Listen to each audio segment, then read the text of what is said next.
Hello, नमस्कार, राधे राधे। तो आप सभी का फिर से स्वागत है। तो आज का टॉपिक रहने वाला है साइबर अपराध। हमारी क्लासेस जो चल रही थी, आईसीटी कहें या आप जो कंप्यूटर का सिलेबस होता है, नेटवर्किंग वाला पोर्शन, उसकी एक कहें, तो वहाँ पर साइबर अपराध से रिलेटेड आपसे क्वेश्चन पूछे जाते हैं। और ये राजस्थान पुलिस के अंतर्गत बेसिकली ये टॉपिक जोड़ा गया है। जो टेलीकॉम वाला सिलेबस है, वहाँ पर इसको जोड़ा गया है। लेकिन मेरी एडवाइस यही रहेगी कि आप साधारण जो पुलिस है उसकी भी तैयारी कर रहे हो, तो भी आपको ये टॉपिक पढ़ना चाहिए, क्योंकि यहाँ से क्वेश्चन आ सकता है, पिछली बार पूछे गए हैं। तो सबसे पहले क्वेश्चन उठता है कि साइबर अपराध होता क्या है? ठीक है? जैसे आप देखते होंगे अपराध दुनिया में होते रहते हैं, ठीक है? एफआईआर वगैरह आप पर होती हैं, कोई लड़ाई हो गई, ये भी एक तरह से अपराध ही है। तो ऐसे कोई किसी ने चोरी कर ली, तो ये क्या है, सब क्राइम ही है, अपराध ही हैं। लेकिन साइबर अपराध और जो आपका जनरल जो अपराध है, जो ट्रेडिशनल अपराध है, यानी परंपरागत जो अपराध हैं, जो अपन दिनचर्या में, रूटीन लाइफ में देखते हैं, जनरली फिजिकली जो देखते हैं, उनमें और साइबर अपराध में क्या अंतर होता है? ठीक है? तो यहाँ पर एक शब्द आ रहा है क्या? एक शब्द तो आ रहा है आपके पास साइबर। क्या आ रहा है मेरे भाई? साइबर। एक शब्द आ रहा है क्राइम। ठीक है? तो यहां पर दो शब्द हैं। क्राइम का मतलब तो आप समझते हो अपराध होता है, लेकिन आपके दिमाग में आएगा कि साइबर क्या होता है। तो साइबर का मतलब है मेरे भाई, जो साइबर क्राइम है दो शब्दों से मिलकर बना होता है, साइबर और क्राइम। तो यहां पर मैंने साइबर का मतलब भी आपको समझाया है, जिससे आपकी समझ विकसित हो। यानी साइबर का मतलब होता है रिलेटेड टू कंप्यूटर और कंप्यूटर नेटवर्क। यानी कि कोई ऐसा अपराध जो कंप्यूटर के माध्यम से किया जाए, जो इंटरनेट का उपयोग लेते हुए किया जाए, वह अपराध क्या आ जाएगा? साइबर की श्रेणी में आ जाएगा। यानी ऐसा अपराध साइबर क्राइम कहलाएगा। यानी जब आप कोई ऐसा अपराध करते हो, ऐसा क्राइम करते हो जिसमें आपने कंप्यूटर या मोबाइल का यूज लिया हो, इंटरनेट का यूज लिया हो, तो वहां पर वही जो क्राइम है क्या कहलाएगा? साइबर क्राइम कहलाएगा। अब आप मोबाइल की सहायता से, इंटरनेट की सहायता से कौन कौन से क्राइम कर सकते हैं, ये अपन आगे डिस्कस करने वाले हैं। लेकिन फिर भी मैं आपको बता देता हूं एग्जाम्पल के तौर पर। मान के चलो आप जो ट्वीट वगैरह करते हो, ठीक है, एक्स पर जाके, ट्विटर पर जाके आप जो ट्वीट करते हो, या आप अपने सोशल मीडिया जैसे फेसबुक है, ठीक है, आपका यूट्यूब चैनल है, इसके ऊपर आप किसी के बारे में गलत टीका टिप्पणी कर देते हो, कोई और किसी के जैसे चाइल्ड पोर्नोग्राफी वगैरह ऐसी वीडियो चला देते हो, तो ये सभी किस में आएंगे? आपने यानी साइबर क्राइम किया है। ठीक है? कोई व्यक्ति है, फेमस व्यक्ति है, पॉलिटिकल अच्छा खासा उसका चल रहा है, और उसको डिफेम करने के लिए आप कोई ऐसी चीजें लिख देते हो, ये सभी किस में आ जाएंगी? क्राइम में आ जाएंगी। तो फिर आपने क्या किया? मोबाइल का यूज लिया और आपने इंटरनेट का यूज लिया, तो यही जो क्राइम है क्या हो जाएगा मेरे भाई? साइबर अपराध हो जाएगा। ठीक है? अब आगे चलते हैं, धीरे धीरे अपन पढ़ते हुए चलेंगे, शब्द आपके समझ में आ गया, फिर भी मैं आपको और बता देता हूं। ऐसा गैर कानूनी काम जो कंप्यूटर, कंप्यूटर नेटवर्क एवं इंटरनेट के माध्यम से किया जाता है, साइबर क्राइम कहलाता है। जैसे आपने देखा होगा बहुत सारे फाइनेंशियल फ्रॉड होते हैं। ठीक है? कई बार आपको पागल बनाया जाता है, कोई लिंक भेजी जाती है कि आपने एक गाड़ी जीती है और अपना डिटेल यहाँ पर शेयर कर दें। आप उस वेबसाइट पर जाके अपनी डिटेल शेयर कर देते हैं, तो आपके साथ फिर क्या हो जाता है? फाइनेंशियली फ्रॉड हो जाता है। ठीक है? आइडेंटिफाई थेफ्ट, यानी कि आपके जो पर्सनल चीजें हैं, यानी जैसे यूजर नेम, पासवर्ड आदि की चोरी की जाती है इसके अंतर्गत। ठीक है? जैसे मान के चलो आपका फेसबुक है, आपका इंस्टा है, इनकी आपसे कोई चोरी कर ले, किसी भी विधि को अपनाकर इनके पासवर्ड की चोरी कर ले और फिर इसका उपयोग खुद करने लग जाए, तो ये भी चीज किस में आएगी मेरे भाई? साइबर अपराध में, साइबर क्राइम में आएगी। ठीक है? ऑनलाइन स्कीम कोई हो रहा है, आजकल बहुत सारे ऑनलाइन स्कीम चल रहे हैं, आप खुद समझदार हैं, आपने देखे भी होंगे। मतलब आपकी जनरल लाइफ में भी आसपास एग्जाम्पल मिलते हैं कि क्या है, ऑनलाइन स्कीम हो गया। और जो आपके वायरसेज होते हैं, ये सभी जो आपके साइबर क्राइम है ना, ये वायरस के थ्रू भी किए जा सकते हैं। ठीक है? वायरस के थ्रू भी, जैसे कोई अपराध करना हो, आपका डेटा चोरी करना हो, ठीक है, तो कोई वायरस आपके कंप्यूटर में भेज दिया और वो डेटा चोरी कर लिया, ऐसे बहुत सारे मेलवियर सॉफ्टवेयर होते हैं। ठीक है? आगे अपन पढ़ेंगे, अलग से ही चैप्टर लेंगे, मेलवियर सॉफ्टवेयर, यानी कि ऐसे सॉफ्टवेयर जो दुर्भावनापूर्ण उद्देश्य से बनाए जाते हैं, उनको क्या कहते हैं? मेलवियर सॉफ्टवेयर। तो मेलवेयर सॉफ्टवेयर में एक तो आपका वायरस ही आता है, और आपने नाम सुन रखा होगा जैसे ट्रोजन हॉर्स, रैनसमवेयर, यानी जिसमें आपसे फिरौती मांगी जाती है। बहुत सारे इसके टाइप्स होते हैं, तो उनको अपन डिस्कस करेंगे क्योंकि वहां से भी एग्जाम में क्वेश्चन पूछे जा सकते हैं। तो बस यहाँ पर मेरा उद्देश्य साइबर क्राइम को समझाना था कि साइबर क्राइम होता क्या है। तो आपके एक दिमाग में एक चीज, एक दिमाग में एक अप्रोच बननी चाहिए कि ऐसा क्राइम जो मोबाइल, कंप्यूटर या इंटरनेट के माध्यम से किया जाता है वह क्या हो सकता है, आपका साइबर क्राइम हो सकता है।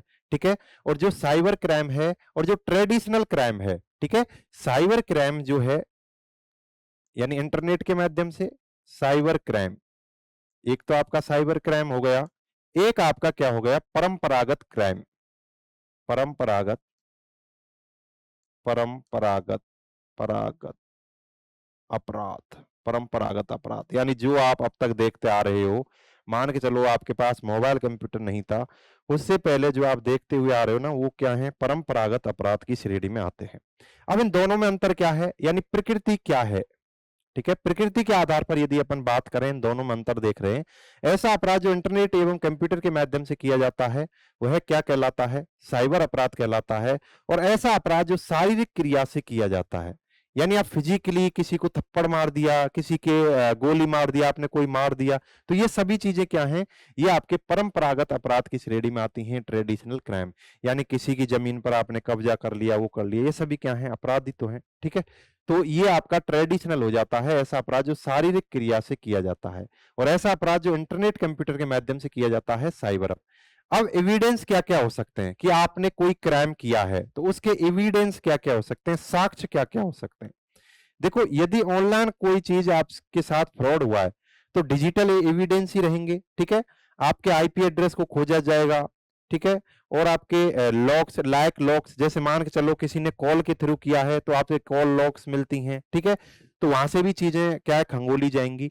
तो ऐसे ही होता है, डिजिटल एविडेंस यहाँ पर जरूरत होती है। आईपी एड्रेस वगैरह को छानबीन किया जाता है कि कोई भी क्राइम हुआ है तो वहां पर इंटरनेट जो यूज ले रहा था बंदा, उसका आईपी एड्रेस क्या था, ऐसे उसको पकड़ा जाता है। ठीक है, और यहाँ पर क्या है, फिजिकल एविडेंस, लाइक यदि आपने किसी को जैसे मान के चलो कुछ कर दिया तो फिंगरप्रिंट आपसे लिए जाएंगे, डीएनए टेस्ट आपका किया जा सकता है यदि कोई क्राइम किया है तो फिजी यानी ट्रेडिशनल क्राइम में आपके सबूत ये हो सकते हैं, साइबर क्राइम में आपके सबूत ये रहने वाले हैं।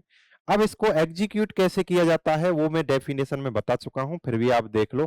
एग्जीक्यूशन यानी relies on computers, networks and online platform. यह जो रिलायज का मतलब है निर्भर रहना, ये जो अपराध है ना, ये कंप्यूटर, नेटवर्क और ऑनलाइन प्लेटफॉर्म पर निर्भर रहता है। यानी कि जब तक आपका नेटवर्क नहीं है, कंप्यूटर नहीं है, इनके माध्यम से यदि आप कोई भी अपराध नहीं कर रहे हो ना, तो वो इस श्रेणी में नहीं आएगा।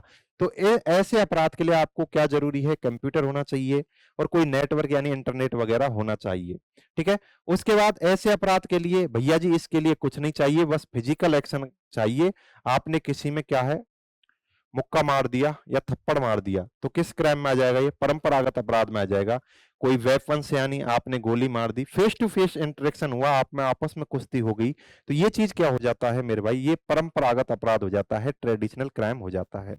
ठीक है, यानी कि आपको साइबर अपराध, साइबर क्राइम समझने से पहले ट्रेडिशनल क्राइम के बारे में भी जानना जरूरी था कि इनमें डिफरेंस क्या है।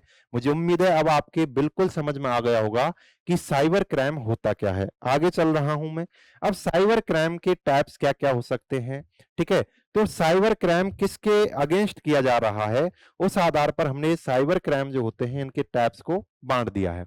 जैसे साइबर क्राइम्स अगेंस्ट इंडिविजुअल, यानी यदि कोई साइबर क्राइम ऐसा है जो व्यक्तिगत किया जा रहा है, किसी एक पर्सन को इफेक्ट डाल रहा है, वो एक पर्सन पर डाल रहा है।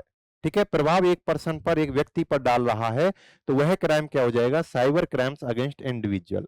साइबर क्राइम अगेंस्ट प्रॉपर्टी, यानी आपकी कोई संपत्ति पर यदि कोई साइबर क्राइम है, संपत्ति के ऊपर, संपत्ति जैसे मान के चलो आपने कोई कंटेंट लिखा, ठीक है, और आपके जैसे हम पढ़ा रहे हैं और हमारी जो वीडियो वगैरह है कोई चोरी करके इनको अपने प्लेटफॉर्म पर डाले, तो ये भी एक तरह से किस श्रेणी में आ जाएगा, cyber crime.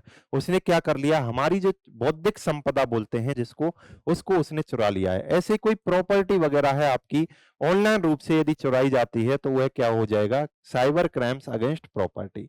Cyber crimes against government organization, यानी गवर्नमेंट और आपके कोई संगठन है उसके विरुद्ध यदि कोई आपने क्राइम किया है, साइबर क्राइम किया है, तो वो क्या कहलाएगा, cyber crime against government organization. यानी यहां पर आपको देखना है कि साइबर क्राइम किस किस के विरुद्ध किया जा सकता है, सोसाइटी, यानी जिससे ऐसा क्राइम जिससे पूरी सोसाइटी प्रभावित हुई, तो वह क्राइम क्या कहलाएगा, society, cyber crime against society, यानी सोसाइटी, समाज के विरुद्ध साइबर अपराध, गवर्नमेंट, सरकार या किसी संगठन के विरुद्ध साइबर अपराध, प्रॉपर्टी के विरुद्ध साइबर अपराध, व्यक्तिगत किसी व्यक्ति के विरुद्ध साइबर अपराध।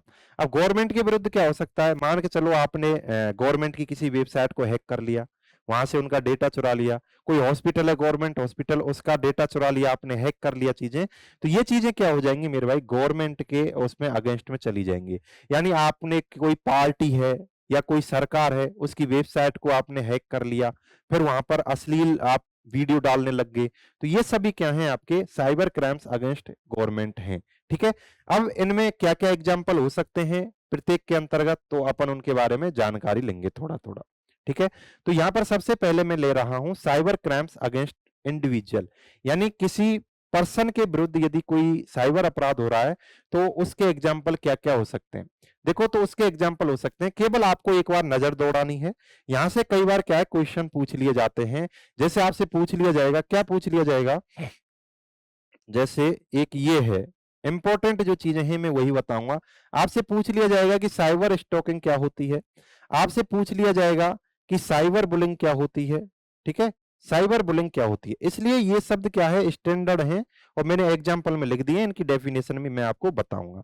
ठीक है, अब यहां पर एक शब्द आ रहा है आइडेंटिटी थेफ्ट। थेफ्ट का मतलब होता है चोरी, आइडेंटिटी यानी आपका जो पहचान है उसको चोरी कर लिया, यानी व्यक्तिगत जानकारी को किसी ने चुरा लिया।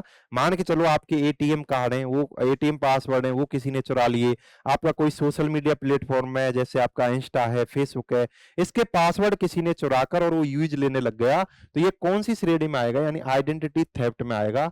और ये किसी व्यक्ति के चुराए जाएंगे तो किस में आ जाएगा, इंडिविजुअल में आ जाएगा। ठीक है, साइबर स्टॉकिंग एक एग्जाम्पल है। फिशिंग, अब ये फिशिंग अपन पढ़ेंगे, इसको आगे पढ़ने वाले हैं। फिशिंग एक चैप्टर पढ़ेंगे अपन अलग से, मेलवेयर। ठीक है, मेलवेयर सॉफ्टवेयर, उसमें अपन फिशिंग को पढ़ लेंगे। फिशिंग का मतलब है किसी को अपने जाल में फंसाना। तो यहां पर भी पासवर्ड, यूजर नेम चोरी किए जाते हैं, लेकिन वो किससे रिलेटेड होते हैं, फाइनेंशियल चीजों से रिलेटेड होते हैं। फाइनेंशियल, यानी यहां पर आपको बेवकूफ बना के आपके जो फाइनेंशियल यानी कि आपके वही चीजें हैं, पासवर्ड वगैरह को चढ़ाया जाता है, तो उसको क्या नाम दे देंगे, फिशिंग दे देंगे। ऑनलाइन डिफेमेशन, ऑनलाइन डिफेमेशन का मतलब है किसी की छवि को आप डिफेम कर रहे हो, यानी किसी की छवि को आप बिगाड़ रहे हो ऑनलाइन तरीके से। मान के चलो आपने किसी के बारे में अपने एक्स पर या जो ट्विटर आप बोलते हो उसके ऊपर गलत टीका टिप्पणी कर दी कि ये ऐसा है, चोर है, इसने ये करता है, वो करता है, कोई पॉलिटिकल हस्ती है उसके बारे में आपने ऐसा लिख दिया, तो ये किस श्रेणी में आएगा, ऑनलाइन डिफेम आएगा, यानी आपने ऑनलाइन तरीके से उसकी छवि को नुकसान करने का काम किया है।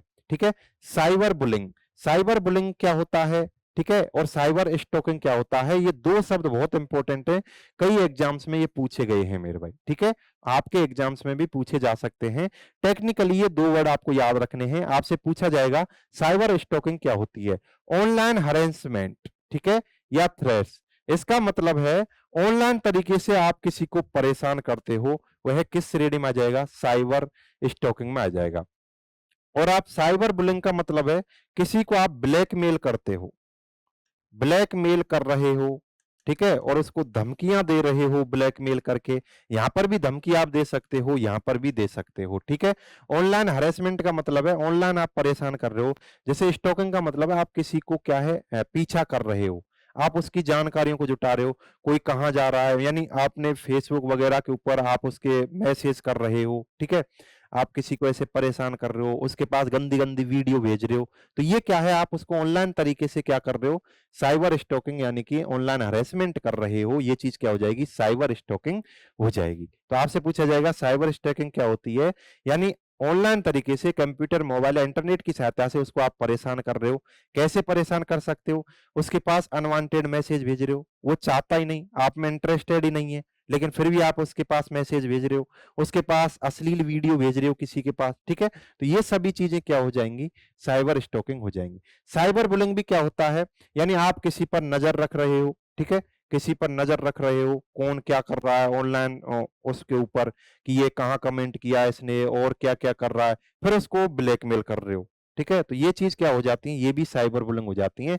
यानी साइबर बुलिंग और साइबर स्टैकिंग एक तरह से सेम सी ही चीजें लगती हैं कि यहाँ पर भी आप ऑनलाइन हरेसमेंट करते हो, परेशान करते हो, यहाँ पर भी करते हो, लेकिन यहाँ पर तो वीडियो वगैरह भेजोगे आप और यहाँ पर आप ब्लैकमेल करोगे, ठीक है? ब्लैकमेल करके यहाँ पर आप धमकी भी दे सकते हो, उससे रुपए ऐंठने की भी आप क्या है, डिमांड कर सकते हो। तो ये दो चीज आपकी हो जाती हैं। आगे मैं चल रहा हूं, cyber crime against property. Property का मतलब क्या है? आपने क्या है, किसी के कंप्यूटर को हैक कर लिया, तो कंप्यूटर में, उसके कंप्यूटर में जो भी डेटा रखा हुआ है उसको आपने चुरा लिया। यानी जो हैकिंग वाला सिस्टम है, ये किस में आ जाएगा? प्रॉपर्टी को क्या करने के काम आ जाएगा? चुराने के काम आ जाएगा। रैनसमवेयर अटैक क्या होता है? यानी कि इसमें आपसे फिरौती मांगी जाती है, कोई काम ऐसा किया जाता है जिसमें आपसे फिरौती मांगी जाती है। अब ये क्या होता है? अपन इसको भी कहां पढ़ेंगे? मेलवेयर में पढ़ेंगे, ठीक है? अभी आप नेम देख लो, मेलवेयर में पढ़ेंगे। इंटेलेक्चुअल प्रॉपर्टी यानी बौद्धिक संपदा, कोई चीज आपने लिखी है, जैसे अपन पढ़ाई का काम कर रहे हैं, ये हमारी बौद्धिक संपदा ही तो है। यदि अपन ने पेटेंट, कॉपीराइट वगैरह ऐसे करवा रखा है और उसके बाद कोई इनको चुराता है, तो उसके ऊपर क्या है? साइबर क्राइम अगेंस्ट प्रॉपर्टी लग जाएगा, ठीक है? डेटा थेफ्ट, डेटा को चुराया जाता है। अब हैकिंग करने में क्या, हैक कोई कर लेगा तो फिर उसका उद्देश्य क्या आएगा? डेटा को थेफ्ट ही तो करेगा, डेटा को चुराएगा ही तो सही। उसके अंतर्गत मान के चलो कोई फाइल रखी हुई है, उसको वह चुराएगा। यानी प्रॉपर्टी से रिलेटेड का मतलब है आपके कंप्यूटर को हैक किया जाएगा, उसमें से डेटा को चुराया जाएगा। आपकी ऑनलाइन वेबसाइट है कोई, वहां पर कोई ऐसी कंटेंट डाला हुआ है और आपने उस पर पेटेंट, कॉपीराइट लगाया हुआ है, उसको चुरा के कोई कर रहा है। रैनसमवेयर क्या होता है? इसको भी पढ़ेंगे। यानी इसमें एनक्रिप्ट कर दिया जाता है फाइलों को, फिर क्या करता है? और डिक्रिप्ट करने के लिए आपसे क्या है? रुपए मांगता है, ठीक है? तो ये सभी चीजें क्या हैं? आपके प्रॉपर्टी के अगेंस्ट हो जाती हैं। उसके बाद हम बात करें cyber crime against government organization. तो गवर्नमेंट के विरुद्ध क्या क्या हो सकते हैं? साइबर टेररिज्म, ठीक है? साइबर आतंकवाद। गवर्नमेंट के विरुद्ध या किसी के विरुद्ध क्या कर सकते हैं? साइबर आतंकवाद। यानी आजकल मोबाइल के जरिए ऐसे आतंकवाद फैल रहा है, यानी ग्रुप बने हुए होते हैं, ठीक है? और अपने आप ग्रुप बने हुए होते हैं, जहां पर उनको टेररिज्म करना होता है, कर देते हैं, ठीक है? तो ऑनलाइन तरीके से जो टेररिज्म, जो आतंकवाद फैल रहा है ना, वह क्या हो जाता है? साइबर टेररिज्म हो जाता है। उसके बाद ये है स्पाइंग, यानी कि इसका मतलब है ये जासूसी करना। तो बहुत लोग जासूसी करते रहते हैं, ठीक है? हमारी जो चीजें हैं उनको विदेशों में भेजते रहते हैं। तो ये क्या है मेरे भाई? गवर्नमेंट के खिलाफ क्राइम हो गया ये, ठीक है? डीडीओएस अटैक, ये क्या होता है? इसके बारे में भी अपन जानकारी लेंगे, ठीक है? अलग से पढ़ेंगे इसको। जहां पर मैंने स्टार लगा रखा है वह इंपॉर्टेंट है, उस चीज को अलग से पढ़ेंगे, बाकी का आप थोड़ा थोड़ा। फेक न्यूज प्रोपेगेंडा, आपने यानी कोई फेक न्यूज फैला दी सरकार के विरुद्ध, किसी संगठन के विरुद्ध, ठीक है? वो भी किस में आएगी? साइबर क्राइम अगेंस्ट गवर्नमेंट, ठीक है? तो ये जो चीजें हैं ना, आपको लगता होगा आप कोई भी अपने सोशल मीडिया पर कुछ भी लिख देते हो, आपको लगता होगा कोई कुछ नहीं बिगाड़ता, लेकिन मेरे भाई जब बिगाड़ने पर आ जाती है ना गवर्नमेंट, तो कुछ भी बिगाड़ सकती है, ठीक है? यदि आप फेक न्यूज फैला रहे हो, किसी जगह पर कुछ हुआ नहीं है, ठीक है? आजकल ऐसी बहुत सारी चीजें हो रही हैं, जैसे हिंदू मुस्लिम का वो हो जाता है, ठीक है? तो किसी जगह पर हुआ नहीं है और आप बढ़ा चढ़ाकर कहीं की वीडियो को कहीं पर अटैच करके फैला रहे हो, तो ये क्या है? फेक न्यूज आप फैला रहे हो। इसके आधार पर भी आपको क्या है? क्राइम की श्रेणी में माना जाएगा। तो ये डेटाबेस ब्रीचेज, यानी वही चीजें हैं, आपके डेटाबेस को क्या है? कहीं से लिया जाएगा। तो ये चीज है। उसके बाद क्या है? साइबर क्राइम अगेंस्ट सोसाइटी के विरुद्ध आप क्या कर सकते हो? These crime affects multiple people, यानी ऐसा क्राइम जो बहुत सारे लोगों को प्रभावित करता है। तो क्या हो जाता है?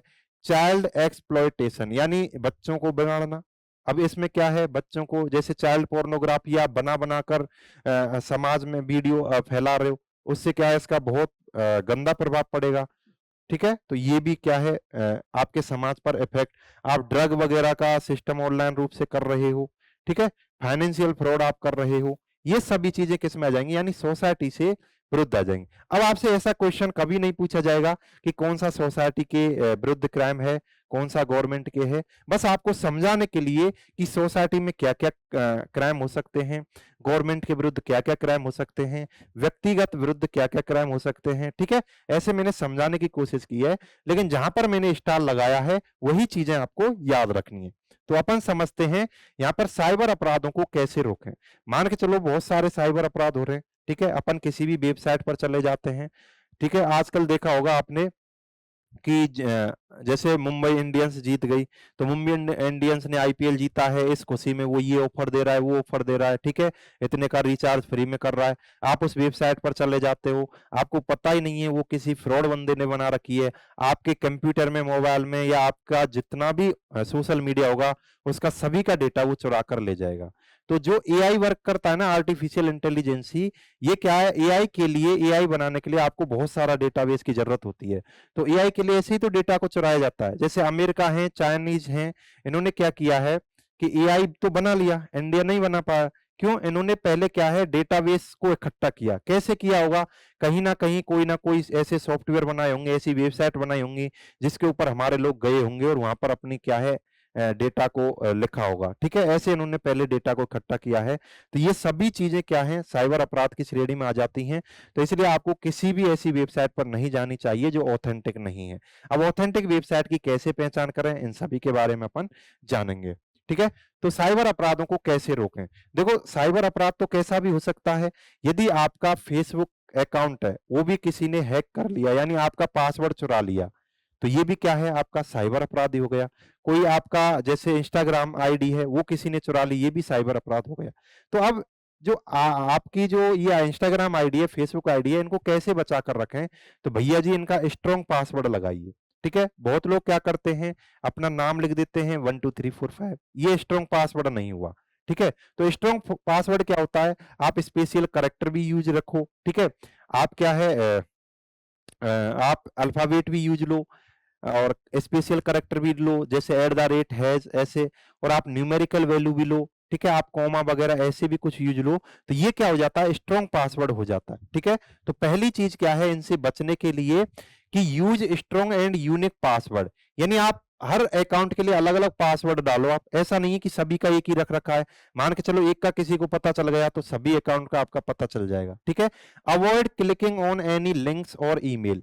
देखो यहां पर इन्होंने बात कर दी है, यदि आपको साइबर अपराध से बचना है, आपको पता नहीं चलेगा, जब हो जाएगा ना तब पता चलेगा। आप किसी भी लिंक पर जाकर क्लिक कर देते हो, कोई से भी ईमेल से कोई भी आया है वहां पर जाकर आप क्लिक कर देते हो, तो इनसे आपको बचना चाहिए। यानी कोई भी लिंक आपके पास आई है उसके ऊपर नहीं जाना चाहिए। ठीक है, नहीं तो आपका पूरा जो डेटा है वो चोरी हो जाएगा। Regularly update software and antivirus program, आपके कंप्यूटर के अंतर्गत यदि एंटीवायरस प्रोग्राम है तो उसको अपडेट करते रहें। ठीक है, तो ये भी है। Use secure network, secure network का यूज लें आप। देखो कई बार आप क्या करते हो, इंटरनेट यूज लेने के लिए कई बार कहीं पब्लिक प्लेस पर खड़े हुए हो, वहां पर उसका वाईफाई यूज लेने लग जाते हो। कई सारे वाईफाई बिना आपको पासवर्ड लगाए हुए मिल जाएंगे, आपको लगता है अरे ये तो फ्री में मिल रहा है, इसके पासवर्ड को यूज लेके जैसे हॉटस्पॉट बना रखा है उसने, और आप उससे वाईफाई के थ्रू कनेक्ट हो गए, आपको लगेगा अरे फ्री में आपको इंटरनेट मिल रहा है, पता नहीं किसका जुड़ गया। लेकिन मेरे भाई इससे भी आपका साइबर अपराध हो सकता है, वो किसी फ्रॉड बंदे का हो सकता है, जो क्या है, एक नेटवर्क के जरिए आपसे जुड़ना चाह रहा है। नेटवर्क कैसे बना मैंने आपको बताया है, यदि आप किसी से वाईफाई के थ्रू जुड़े हुए हो तो आपने लोकल एरिया नेटवर्क बना रखा है। ठीक है, तो यहाँ पर नेटवर्क बन गया, तो जब आप वाईफाई के थ्रू किसी से जुड़ गए ना, तो उसके कंप्यूटर से आपका क्या है, जुड़ाव हो चुका है। तो यदि आप उसके वाईफाई हॉटस्पॉट को, इंटरनेट को यूज ले रहे हो ना, तो आपका क्या है, डेटा चोरी वो कर सकता है। इसलिए पब्लिक प्लेस पर आप किसी का भी वाईफाई यूज नहीं लें, केवल अपना लें। और वहां पर जो सॉकेट लगे हुए होते हैं चार्जिंग करने के लिए, किसी का अडेप्टर लगा हुआ है, डेटा केबल लगी हुई है, आप उसमें जाके अपना क्या है, जो मोबाइल वगैरह है, चार्जिंग वगैरह है, वो नहीं लगाएं। क्यों? इससे भी आपका साइबर अपराध, आपका डेटा क्या है, चुराया जा सकता है। तो ऐसे आप सावधानियां बरत सकते हैं। Avoid public wifi for financial transaction, मान के चलो आप फोन पे का यूज ले रहे हो और किसी का वाईफाई यूज लेके आपने क्या है, फोन पे का यूज लिया, तो भैया जी जैसे आप वाईफाई से जुड़े ना, पब्लिक वाईफाई से, तो वहां पर क्या है, उस व्यक्ति को आपका बारे में पता चल गया, कैसे आपने क्या पासवर्ड फोन पे पर लगाए होंगे, ठीक है, आपके अकाउंट का नंबर, आपकी बहुत सारी चीजें, आईएफएससी कोड क्या है, बहुत सारी चीजें आपकी पता चल गई। तो ये भी क्या है, फाइनेंशियल दिक्कत हो सकती है, आपका अकाउंट साफ हो सकता है। Report cyber crime to authorities like cyber crime portal in India. यदि आपको लग रहा है कि आपके साथ कुछ गलत हो गया है, साइबर क्राइम हो गया है, तो आप इस वेबसाइट पर जाके क्या है, अपना दर्ज करा सकते हो, रिपोर्ट दर्ज करा सकते हो। ठीक है, तो ऐसे आप कहीं ना कहीं साइबर अपराध जो हो रहे हैं, साइबर क्राइम जो हो रहे हैं, उनसे बच सकते हो। ठीक है, और एक बार यदि आपके पास, आपके साथ साइबर क्राइम हो गया तो मेरे भाई बहुत, मतलब कुछ भी नुकसान आपको पहुंचा सकते हैं। तो इसलिए आपने देखा होगा कुछ दिन पहले तक साइबर क्राइम से रिलेटेड हम जब भी कॉल करते थे तो उधर से क्या है, साइबर क्राइम से रिलेटेड चीजें होती थी कि आपके पास कोई कॉल करे डीआईजी बनकर या कोई भी बनकर, जैसे अमिताभ बच्चन की आवाज में वो होती थी, तो आप उनसे क्या है, घबराएं नहीं, इसकी शिकायत करें। ये क्या हो रहा है, ये साइबर क्राइम ही तो हो रहा है। आपको वीडियो कॉल कर दी जाती है, ठीक है, और उसके जरिए भी आपको क्या है, ब्लैकमेल किया जाता है। ये सभी चीजें क्या है, साइबर क्राइम ही है मेरे भाई। ठीक है, अब आपके समझ में आ गया होगा साइबर क्राइम क्या होता है। अब यहाँ पर कुछ क्या है, शब्द हैं, ठीक है, कुछ महत्वपूर्ण साइबर अपराध हैं जो आपको याद रखने हैं, उनसे रिलेटेड क्वेश्चन पूछे जा सकते हैं, सीधे सीधे क्वेश्चन पूछे जाते हैं। आपसे पूछा जाएगा साइबर स्टैकिंग क्या है, ये आपके एग्जाम पॉइंट ऑफ व्यू से इंपॉर्टेंट क्या है, क्वेश्चन है मेरे भाई। ठीक है, ये आपको याद रख।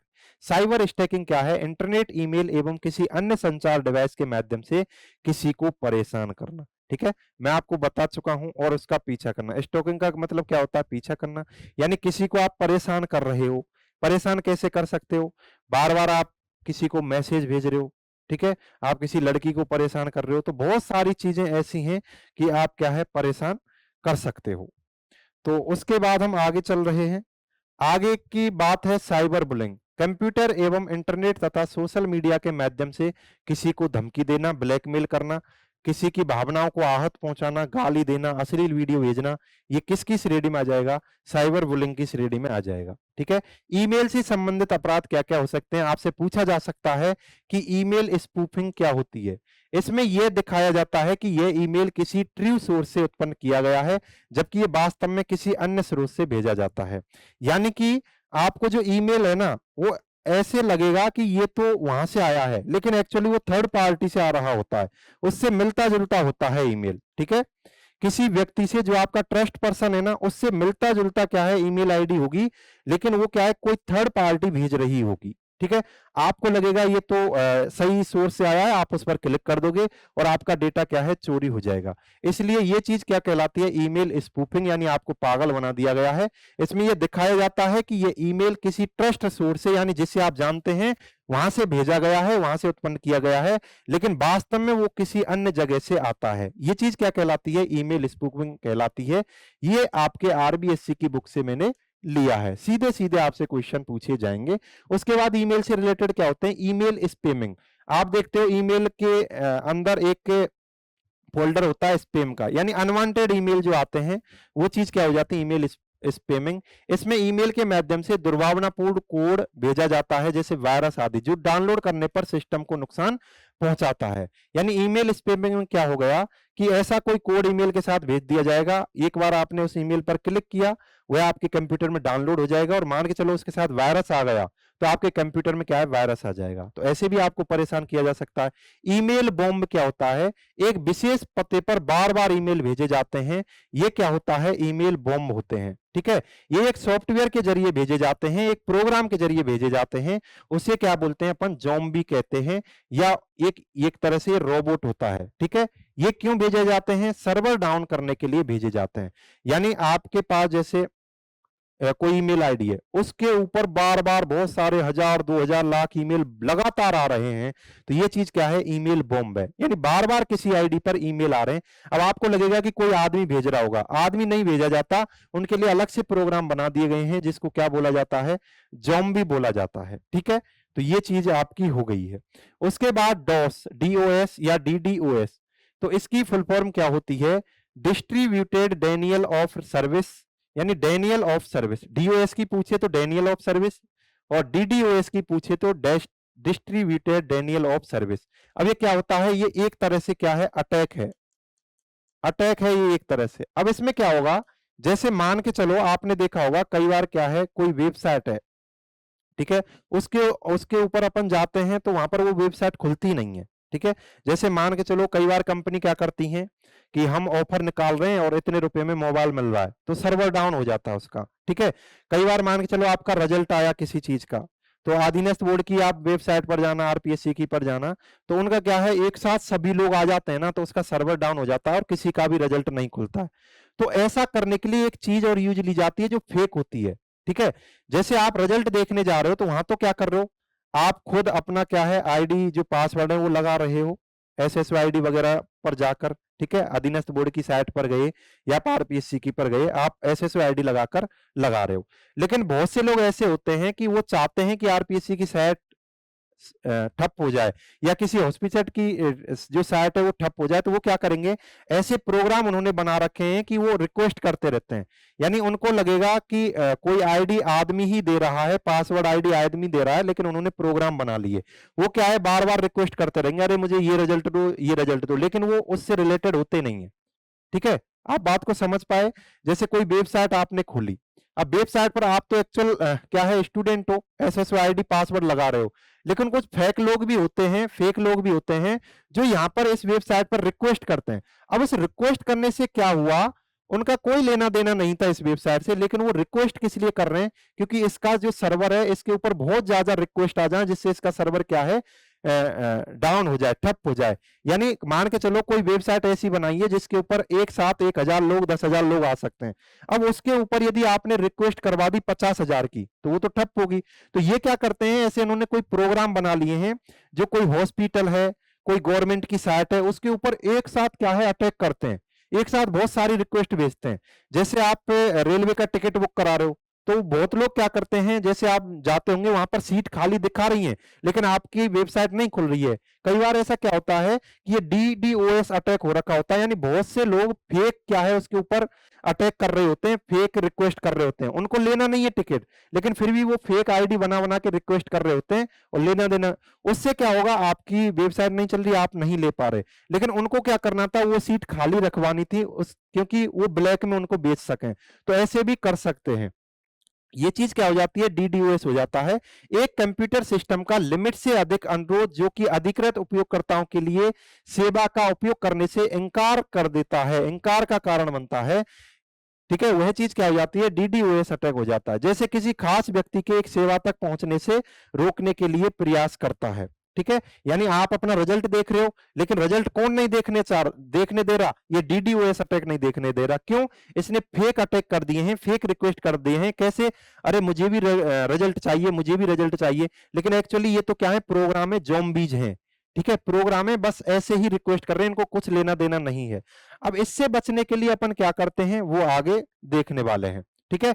इस काम को ज़ॉम्बीज के माध्यम से किया जाता है। अब ज़ॉम्बीज क्या होते हैं, रोबोट होते हैं, आर्टिफिशियल रिक्वेस्ट होती हैं, यानी यहां पर कोई व्यक्ति काम नहीं कर रहा होता है, कोई प्रोग्राम बना लिया, वो क्या कृत्रिम रूप से रिक्वेस्ट कर रहे होते हैं कि मुझे टिकट चाहिए। जैसे आप रेलवे टिकट का बुक कर रहे हो, तो ये रिक्वेस्ट कर रहे होंगे मुझे टिकट चाहिए। ठीक है। तो मान के चलो 10 आदमियों को चाहिए था और 50 लोग ये और आगे, लेकिन ये एक्चुअली है ही नहीं, आदमी नहीं है, फिर भी रिक्वेस्ट कर रहे हैं। तो वो क्या है, मान के चलो उसकी क्षमता क्या है, जैसे 50 लोगों की है किसी वेबसाइट की क्षमता, और 10 लोग ही उस पर ऊपर कर रहे थे रिक्वेस्ट एक्चुअली, लेकिन 10 को आराम से वो वेबसाइट खुल जाती, लेकिन ये 50 और आगे ऐसे फेक इन्होंने रिक्वेस्ट कर दी, तो उससे क्या है, सर्वर डाउन हो गया। तो सर्वर डाउन करने के लिए ये यूज लेते हैं। इससे क्या है, जैसे ही सर्वर डाउन होता है ना, तो ये जो बंदे हैं जिन्होंने ये प्रोग्राम बनाया होगा, ये इस कंप्यूटर के अंतर्गत घुस जाते हैं और वहां पर क्या है, डेटा को चुरा सकते हैं। डीडीओएस जो होता है, botnets are created on users computer, यानी जो आर्टिफिशियल रिक्वेस्ट है ना, ये आपकी ज़ॉम्बीज के माध्यम से की जाती हैं। यानी आप क्या कर रहे हो, जो आर्टिफिशियल रिक्वेस्ट हैं, इनको ही आप क्या बोल सकते हो, बॉटनेट्स बोल सकते हो। ठीक है। तो क्वेश्चन कैसे पूछा जाएगा, क्वेश्चन पूछा जाएगा, name the attack in which attackers overload computing और नेटवर्क रिसोर्सेज। यानी नेटवर्क रिसोर्सेज है, इसका मतलब है आपकी कोई वेबसाइट है, उसको ओवरलोड कर देता है, यानी उसकी क्षमता से अधिक उसके पास रिक्वेस्ट भेज देता है। तो ऐसा कौन सा अटैक है, डीडीओएस अटैक है। अब डीडीओएस अटैक से बचने के लिए किसका प्रयोग करते हैं, कैप्चा का प्रयोग करते हैं। देखो मेरे भाई, ये किसके माध्यम से किया जा रहा है, डीडीओएस अटैक प्रोग्राम के माध्यम से।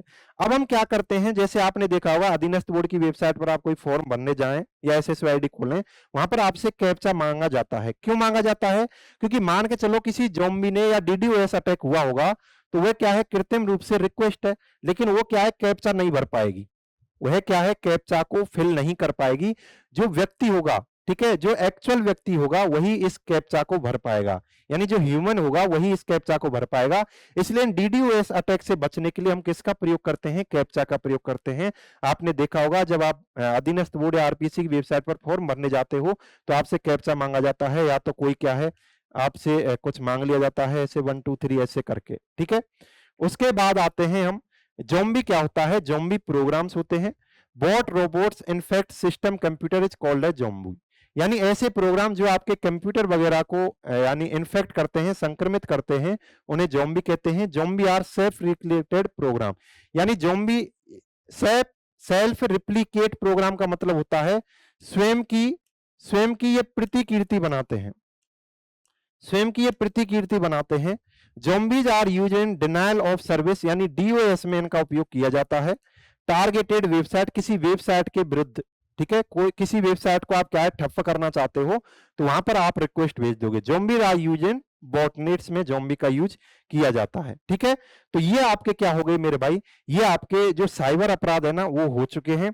अब हम पढ़ेंगे यहाँ पर कुछ चीजें और आई हैं, जैसे आपकी आई है हैकिंग, ठीक है। यहाँ पर एक चीज और आई है कि हैकिंग क्या होती है और हैकिंग कौन करता है, तो जिसे बोलते हैं अपन हैकर्स, ठीक है, हैकर्स बोलते हैं। उसके बाद हम पढ़ेंगे एक मेलवेयर सॉफ्टवेयर, मेलवेयर सॉफ्टवेयर को भी हम पढ़ने वाले हैं। इसका मतलब है मेरे भाई दुर्भावनापूर्ण उद्देश्य वाले सॉफ्टवेयर, दुर्भावनापूर्ण उद्देश्य वाले सॉफ्टवेयर जिनके माध्यम से आप क्या करते हो, साइबर अपराध करते हो, इनको पढ़ेंगे।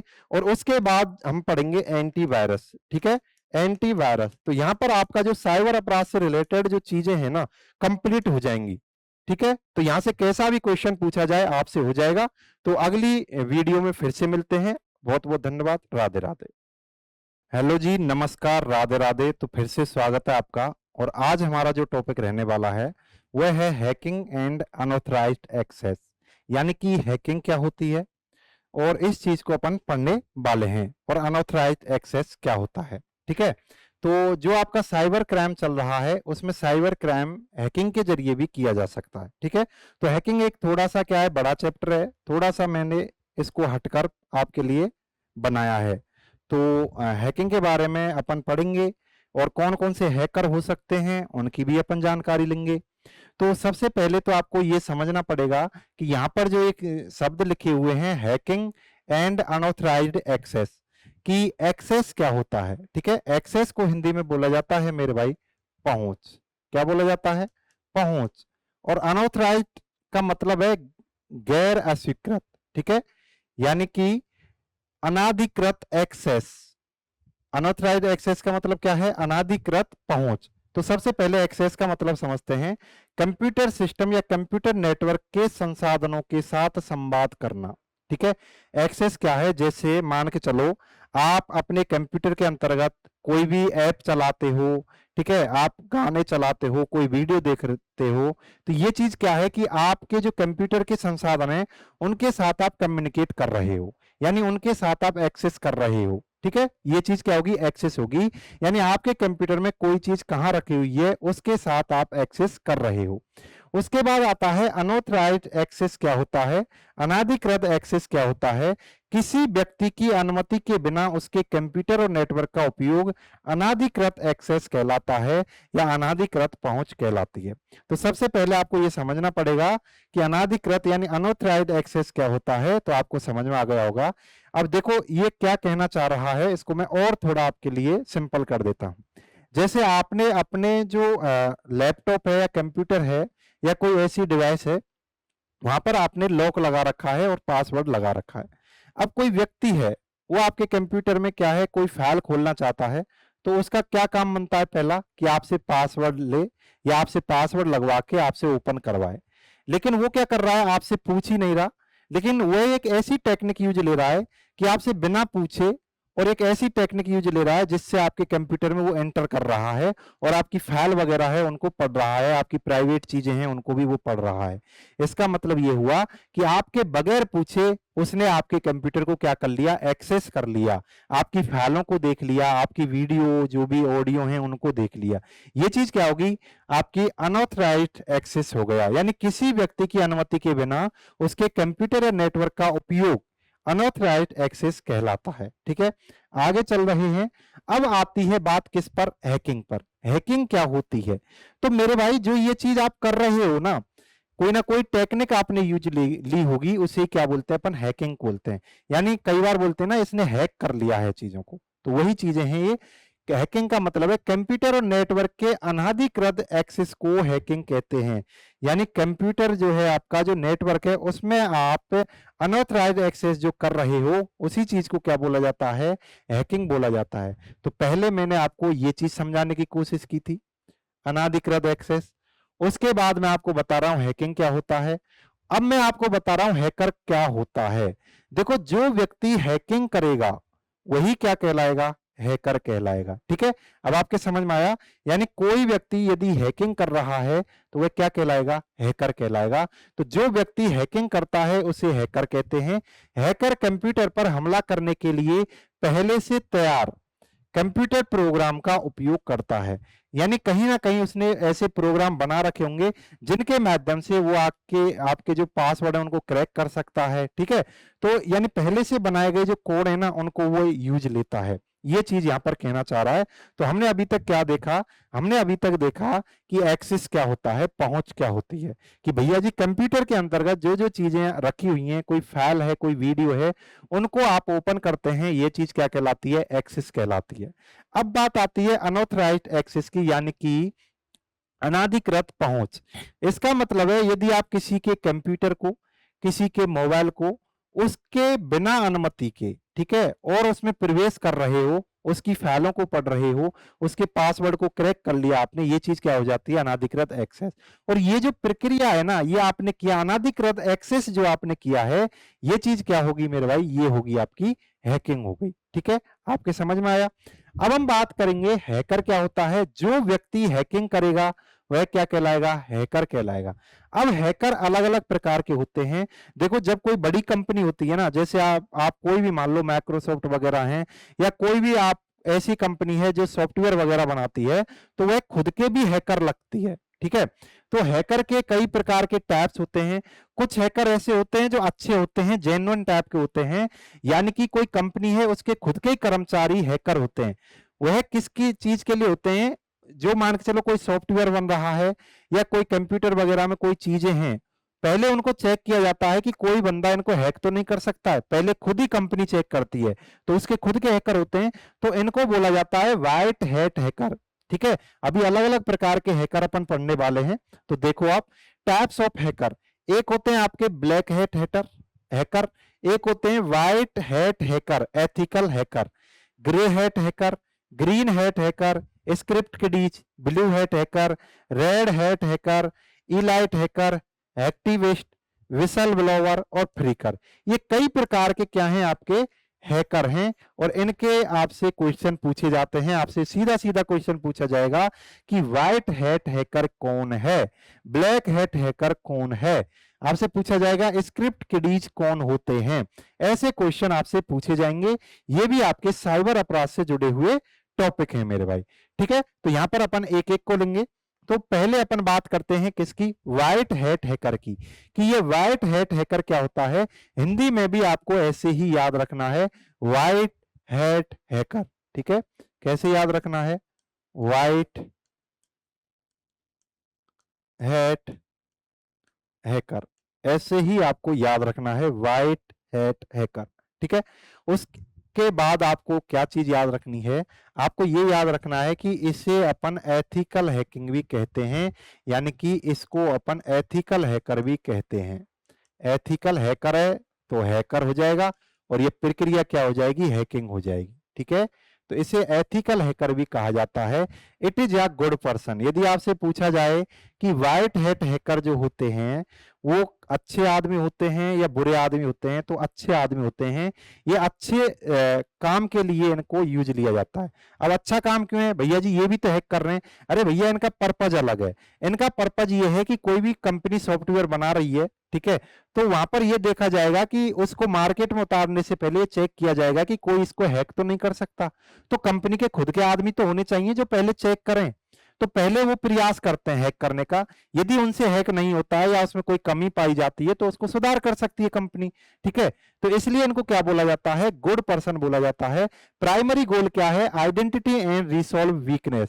यदि आपका कोई सिस्टम है, आपका कोई सिस्टम यानी कि आपका कोई ऐप है या कोई कंप्यूटर नेटवर्क आपने बनाया है, तो पहले इसको चेक किया जाता है कि इसको हैक किया जा सकता है या नहीं।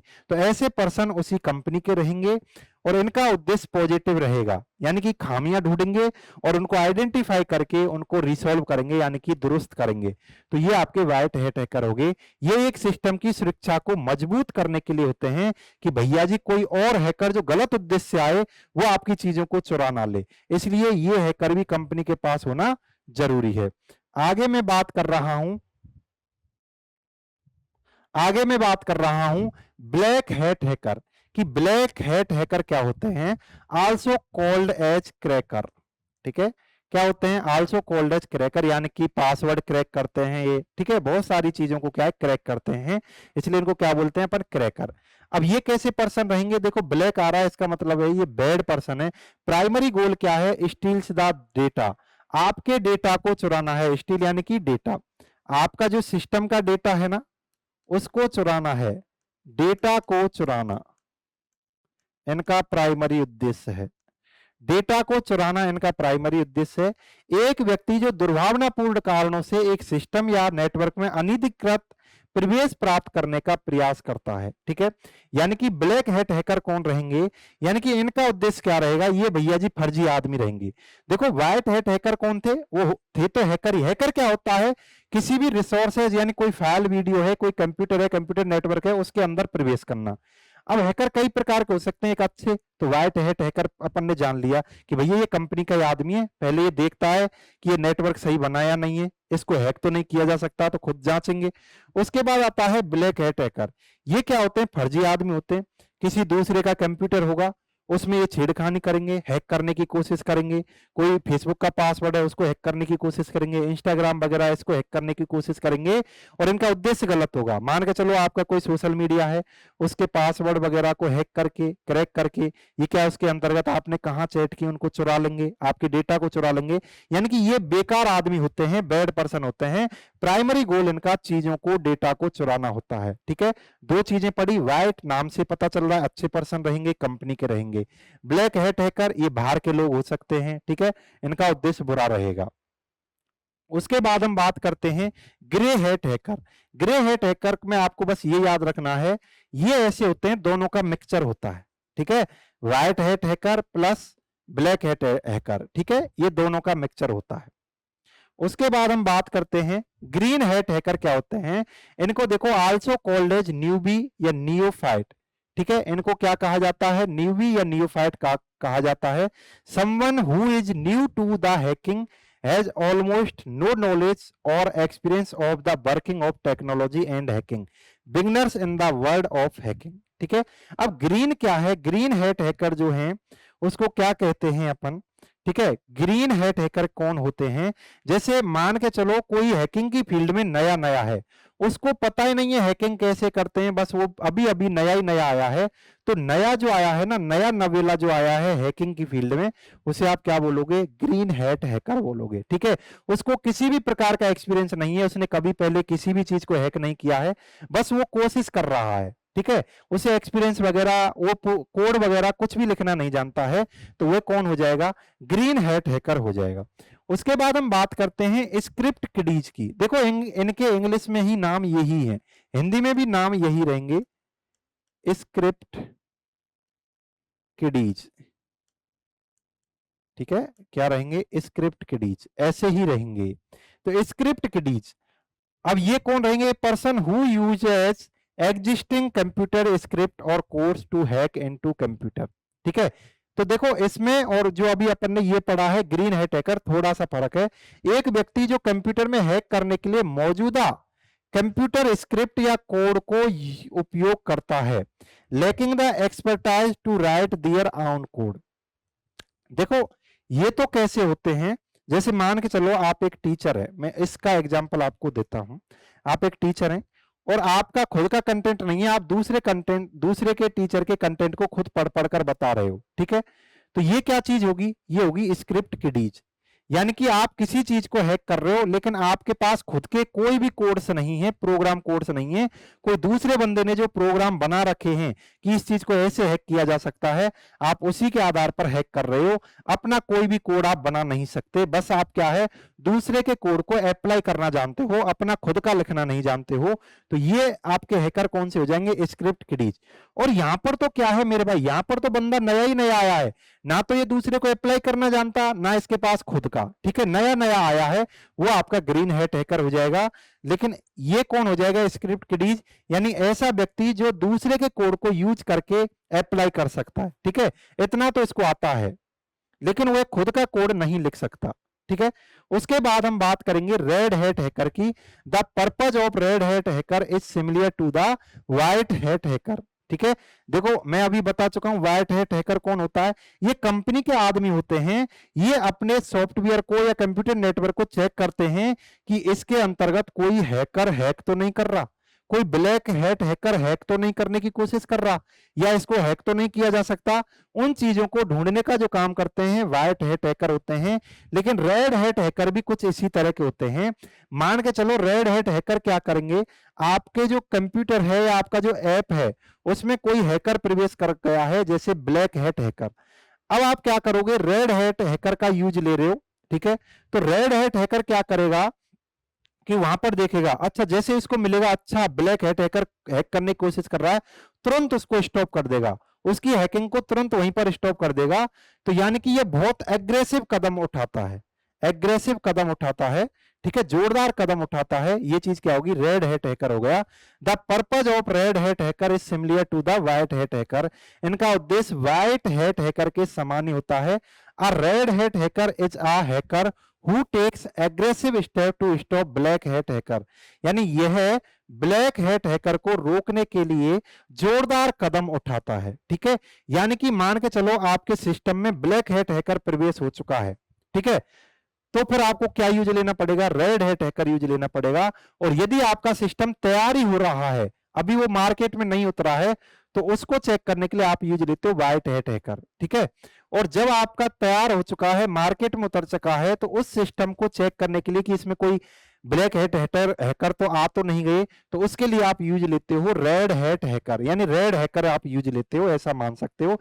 ये क्या करेगा, ब्लैक हैकर को पकड़ेगा और उसको तुरंत बंद कर देगा, उसकी कोडिंग को क्या है डिलीट कर देगा, हटा देगा। ये चीज आपकी रेड हैकर की होगी। उसके बाद हम बात करते हैं इलाइट, ठीक है। These types of hackers are most skilled hacker in the hacker community, यानी आपसे पूछा जाएगा कि हैकर की जो कम्युनिटी है, यानी हैकर का जो ग्रुप है, हैकर का जो समाज है, इसमें सबसे स्किल्ड आदमी कौन सा होता है, यानी सबसे इंटेलिजेंट हैकर कौन से होते हैं, तो इलाइट हैकर होते हैं मेरे भाई, ठीक है। अब तक जितने भी हैकर अपन ने पढ़े हैं, यदि आपसे पूछा जाए कि सबसे ज्यादा दिमाग कौन से हैकर में होता है, अब ये कोई से भी हो सकते हैं, लेकिन जिस हैकर के पास सबसे ज्यादा दिमाग होगा, स्किल्ड होगी, उसे अपन क्या कहेंगे, इलाइट हैकर कहेंगे, ठीक है। इलाइट हैकर कौन हो जाएंगे, जिन हैकरों के पास सबसे ज्यादा दिमाग रहेगा, स्किल्ड रहेगी, हैकिंग करने की नई नई क्या है कोडिंग रहेगी, उनको क्या कहते हैं, अपन इलाइट हैकर बोलते हैं। उसके बाद एक ये क्वेश्चन और आपके एग्जाम में पूछा जाता है, बार बार पूछा जाता है, हैकर और एक group of hackers who think they can bring about social change, यानी वे हैकर जो ये सोचते हैं कि हैकिंग से सामाजिक परिवर्तन ला सकते हैं। Activist hacker usually hijack websites of the government organization and leave message on them, social, religious, political message. देखो इसको समझो, ये हैकर क्या करेंगे, जैसे मान के चलो कोई गवर्नमेंट की वेबसाइट है, ये भी तो क्या एक तरह से मेरे भाई साइबर क्राइम ही है। अब ये हैकर क्या करेंगे, कोई गवर्नमेंट की वेबसाइट है या हॉस्पिटल की वेबसाइट है, अब गवर्नमेंट कोई गलत काम कर रही है, इनकी सोच कुछ ऐसे होती है, इनको लगता है ना कि गवर्नमेंट गलत काम कर रही है, तो ये क्या करेंगे, गवर्नमेंट की वेबसाइट को हैक करने की कोशिश करेंगे, और यदि गवर्नमेंट की वेबसाइट हैक हो गई तो उसके ऊपर अपना मैसेज छोड़ देंगे कि भैया जी ये, मतलब उनकी साइट को हैक करके अपना मैसेज लिख देते हैं। अब मैसेज कैसा भी हो सकता है, उससे क्या है, आंदोलन भी हो सकते हैं, किसी भी प्रकार का उग्र आंदोलन भी हो सकते हैं, यानी समाज, कोई भी समाज भड़क भी सकता है। वो मैसेज रिलीजियस रिलेटेड भी हो सकते हैं, पॉलिटिकल मैसेज भी हो सकते हैं, और वो कह सकते हैं कि भैया जी, जैसे मान चलो अभी बीजेपी की गवर्नमेंट है, अब किसी को बीजेपी की गवर्नमेंट पसंद नहीं आ रही और उन्होंने हैकिंग करना स्टार्ट कर दिया। अब वो ऐसे हैकर हैं जिन्होंने क्या है, जो इसकी वेबसाइट है ना वो हैक कर ली बीजेपी की, और वहां पर लिख दिया भैया जी हमसे बीजेपी वाले ही हैं, हमसे कोई काम नहीं हो रहा, आप ऐसा करो अगली बार कांग्रेस को करना और कांग्रेस ये कर देगी, वो मतलब गंदी, मतलब उसको क्या है, दूसरी तरफ झुकाने के लिए, यानी लोगों का दिमाग डाइवर्ट करने के लिए ऐसी चीजें वहां पर लिख दें, या किसी के विरोध में कोई चीज लिख दें। तो ऐसे जो हैकर रहेंगे वो कौन रहेंगे, हैक्टिविस्ट रहेंगे।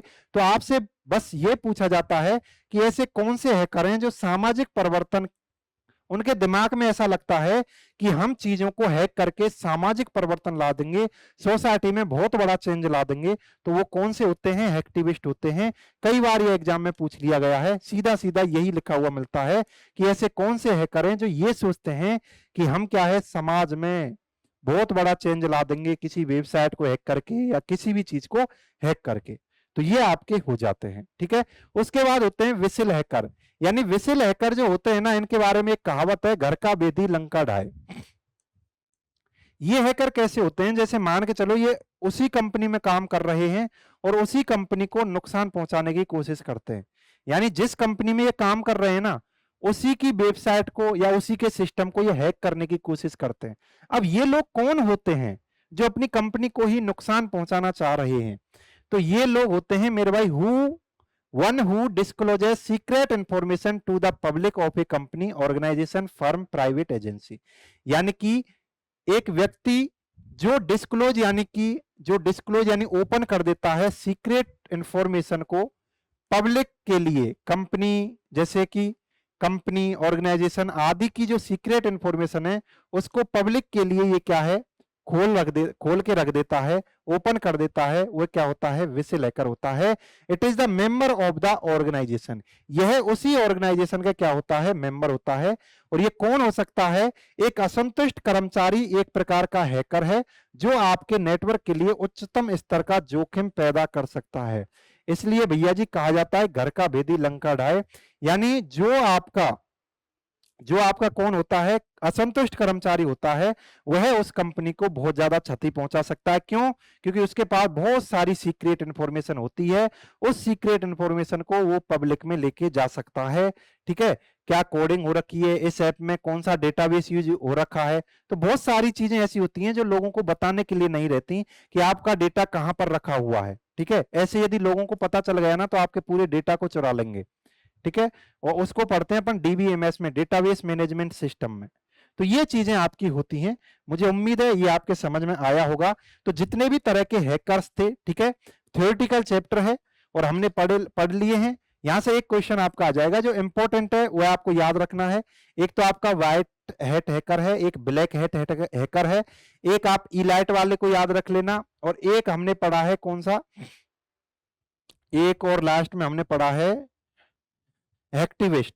कौन सा पढ़ा है, एक हैक्टिविस्ट और पढ़ा है, ये ज्यादा इंपॉर्टेंट है। ठीक है, वैसे तो जो जो इंपॉर्टेंट है मैं उनको ही लेके आया हूं, लेकिन फिर भी यहां से भी आप सॉर्ट करना चाहें तो एक तो हैक्टिविस्ट को याद रखना, एक ब्लैक को, एक व्हाइट को, ठीक है, इनको याद रखना, एक इलाइट वाले को। ये 4-5 हैं, इनको तो आपको याद रखना ही है।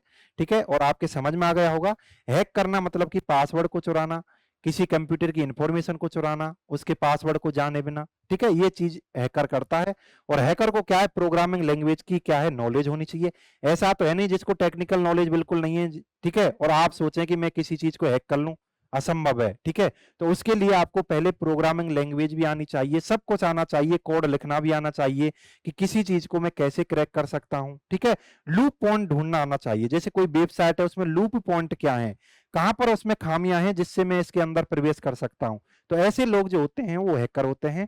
उम्मीद है ये चीज आपके समझ में आई होगी। इससे रिलेटेड जितने भी पीवाईक्यू होंगे मैं आपके सामने जल्दी ही लेकर आऊंगा। बहुत बहुत धन्यवाद। राधे राधे। फिर से मिलते हैं नेक्स्ट क्लास में। अब हमारा नेक्स्ट चैप्टर जो रहने वाला है वह रहने वाला है मेलवेयर। क्या रहने वाला है मेरे भाई? मेलवेयर रहने वाला है, यानी कि दुर्भावनापूर्ण उद्देश्य से जो बनाए गए सॉफ्टवेयर है ना, उनको मेलवेयर बोला जाता है। ठीक है, तो मुझे उम्मीद है चीजें आपको समझ में आई होंगी और बहुत अच्छा कंटेंट आपके लिए लाया जा रहा है। हेलो जी, नमस्कार, राधे राधे। तो एक बार फिर से आपका स्वागत है हमारे YouTube channel study with RJ Bhagora पर और हमारा एप्लीकेशन जो है सफल स्टडी ऐप पर। तो आज हम जो टॉपिक है वो करने वाले हैं मेलवेयर। ठीक है, तो सबसे पहले तो आपको ये पता होना चाहिए मेलवेयर होता क्या है। तो मेलवेयर एक प्रकार का क्या है मेरे भाई? सॉफ्टवेयर है। ठीक है, और ये जो सॉफ्टवेयर हैं इनका उद्देश्य होता है दुर्भावनापूर्ण, यानी कि बुरा उद्देश्य। दुर्भावनापूर्ण उद्देश्य होता है, दुर्भावनापूर्ण उद्देश्य, यानी कि जब ये आपके सिस्टम में आ जाएंगे तो कुछ ना कुछ ये क्या है, खराबी करेंगे, आपके साथ कोई ना कोई चीज फ्रॉड करेंगे। ठीक है, तो ऐसी जो चीजें होती हैं वो क्या होती हैं मेरे भाई? मेलवेयर होते हैं। ठीक है, तो मेलवेयर के अलग अलग प्रकार होते हैं, टाइप्स ऑफ मेलवेयर। जैसे एक वायरस होता है, तो सबसे पहले तो मेलवेयर की आप फुल फॉर्म देख लो, मैलिशियस सॉफ्टवेयर, यानी कि दुर्भावनापूर्ण software. Types of malware, virus होगा, वॉर्म होगा, टॉर्जन हॉर्स होगा, रैंसमवेयर होगा, स्पाईवेयर होगा, एडवेयर होगा और फिशिंग होगा। इनको हिंदी में भी ऐसे ही बोला जाएगा मेरे भाई, टॉर्जन हॉर्स इसको बोला जाएगा, ransomware, spyware, virus, worm, adware, phishing. ठीक है, अब यहाँ पर सबसे ज्यादा जो इंपॉर्टेंट है वह आपका ये है। अब आपको ये ध्यान देना है, कई बार यहाँ से सीधे सीधे क्वेश्चन पूछ लिए जाते हैं, क्या टॉर्जन हॉर्स वायरस का एक प्रकार है? क्या वायरस का प्रकार नहीं है मेरे भाई। टॉर्जन हॉर्स अपने आप में एक अलग चीज है जो मेलवेयर का प्रकार है। वॉर्म भी अपने आप में अलग चीज है, वायरस से अलग हटके है। रैंसमवेयर भी वायरस से अलग हटके है। स्पाईवेयर भी वायरस से अलग हटके है। एडवेयर भी वायरस से अलग हटके है। फिशिंग भी वायरस से अलग हटके है। यानी वायरस अपने आप में एक अलग प्रकार का टाइप है और ये नीचे वाले जितने अपने आप में अलग अलग सभी टाइप हैं। तो पहला क्वेश्चन तो यही बन जाता है कि कौन सा वायरस का प्रकार है या नहीं है, और इनमें से एक दे देता है, वहां पर आप कंफ्यूज हो जाते हो। तो मेलवेयर में हम इन चीजों को पढ़ने वाले हैं। तो अब आप समझ गए मेलवेयर होता क्या है, यानी ऐसे सॉफ्टवेयर रहेंगे जिनका उद्देश्य बुरा रहेगा, यानी वो हमारे कंप्यूटर में आके हमारी फाइल्स को खराब करेंगे या हमारी डेटा की जानकारी किसी दूसरी जगह पर दे रहे होंगे। ठीक है, तो ऐसी चीजें क्या है होती हैं, हमारे डेटा की जासूसी कर रहे होंगे, तो ये चीजें आपकी मेलवेयर में आती हैं। तो सबसे पहले मेलवेयर में हम ले रहे हैं वायरस को। तो वायरस में हम देखते हैं कि दुनिया का पहला वायरस जो है उसका नाम है क्रीपर। आपसे सीधा सीधा क्वेश्चन पूछा जाएगा कि दुनिया के पहले वायरस का नाम क्या है? क्रीपर। और ये किस नेटवर्क पर आया था? तो ये आया था मेरे भाई, दुनिया का पहला नेटवर्क है अर्पानेट। तो अर्पानेट के ऊपर ये आया था। उसके बाद वायरस शब्द को किसने दिया है? तो फ्रेड कोहेन ने दिया है। किसने दिया है?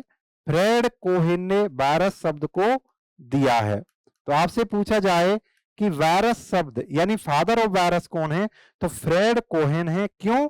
क्योंकि उन्होंने वायरस शब्द को दिया है। क्रीपर के लिए, अब देखो ये वायरस है, अब मान के चलो ये आपके कंप्यूटर में आ गया, लैपटॉप में आ गया, ठीक है, आपके नेटवर्क पर आ गया। अब आ गया तो ऐसा थोड़ी है कि अब हमारा कंप्यूटर पूरी तरह से खराब हो गया, अब इसको हटाना भी पड़ेगा। तो हटाने के लिए हमारे पास और सॉफ्टवेयर होते हैं जिनको क्या बोला जाता है? एंटीवायरस बोला जाता है।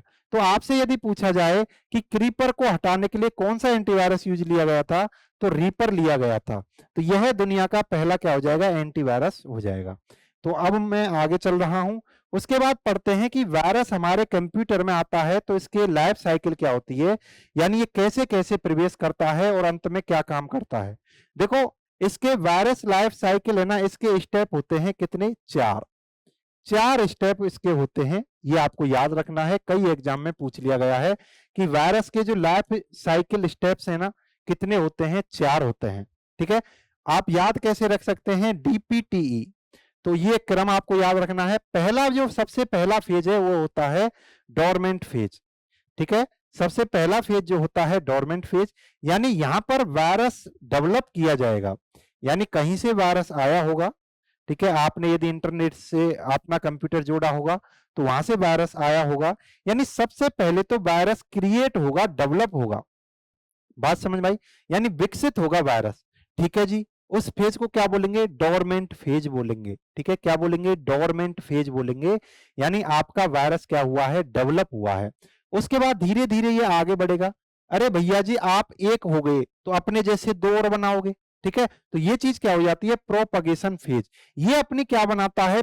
कॉपी बनाता है। मान के चलो एक वायरस आ गया तो ये बहुत सारी कॉपी बना लेगा। तो ये चीज क्या होती है? Creates its own copies. ये अपनी क्या बनाएगा? कॉपी बनाएगा, प्रतिलिपि बनाएगा। कॉपी को हिंदी में क्या बोलते हैं? प्रतिलिपि बोलते हैं, ठीक है। और ट्रिगरिंग फेज, ट्रिगरिंग फेज का मतलब है वायरस इज एक्टिव, यानी वायरस अब क्या हो चुका है? एक्टिव हो चुका है। वायरस जैसे ट्रिगरिंग फेज आ गया, यानी अब पहले एक था, एक से काम नहीं बन रहा था, इसने 100-200 और बना लिया अपने जैसे, ठीक है। फिर ये क्या करेंगे? फिर उस मुद्रा में आ जाएंगे कि अब अटैक करना है। अटैक किया नहीं है, अटैक करने की मुद्रा में आ जाएंगे, ठीक है। तो वह चीज क्या हो जाएगी? ट्रिगरिंग फेज हो जाएगी। यानी भैया जी सब एक्टिव हो जाओ, अब हमको वार लड़ना है, ठीक है। तो एक्टिव हो गए। उसके बाद एग्जीक्यूशन फेज, यानी जिस उद्देश्य के लिए वायरस को बनाया गया है फिर वह उस काम को करने लग जाएगा। परफॉर्म मेलिशियस एक्शंस, यानी मेलिशियस का मतलब होता है जो उसका बुरा उद्देश्य था, जो उसका दुर्भावनापूर्ण उद्देश्य था, उसको फिर ये करने लग जाएगा, ठीक है।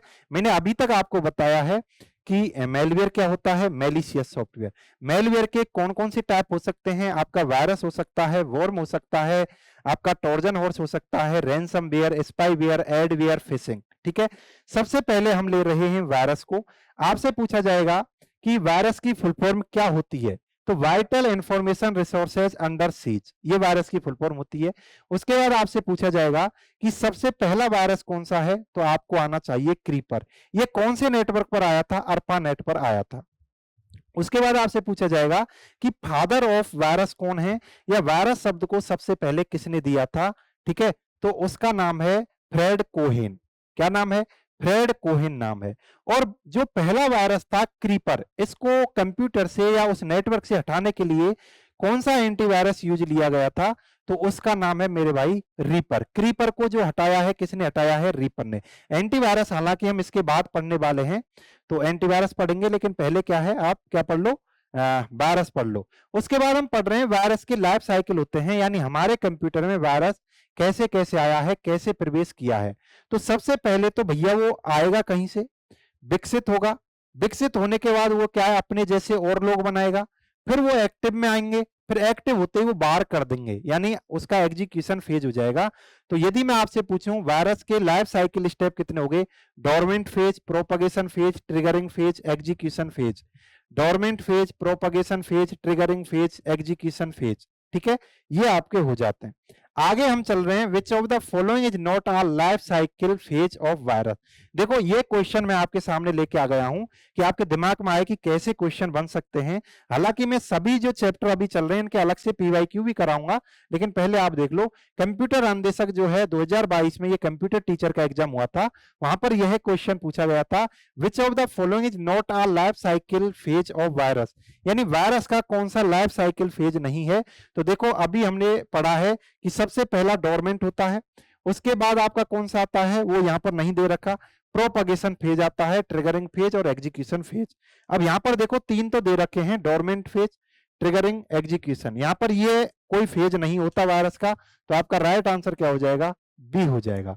ऐसे आपको करना था। उसके बाद हम बात करते हैं कि वायरस के टाइप्स होते हैं क्या, कौन कौन से टाइप होते हैं। तो सबसे पहला टाइप होता है वायरस का मेमोरी रेजिडेंट वायरस, ठीक है। रेजिडेंट का मतलब होता है मेरे भाई ठहरना।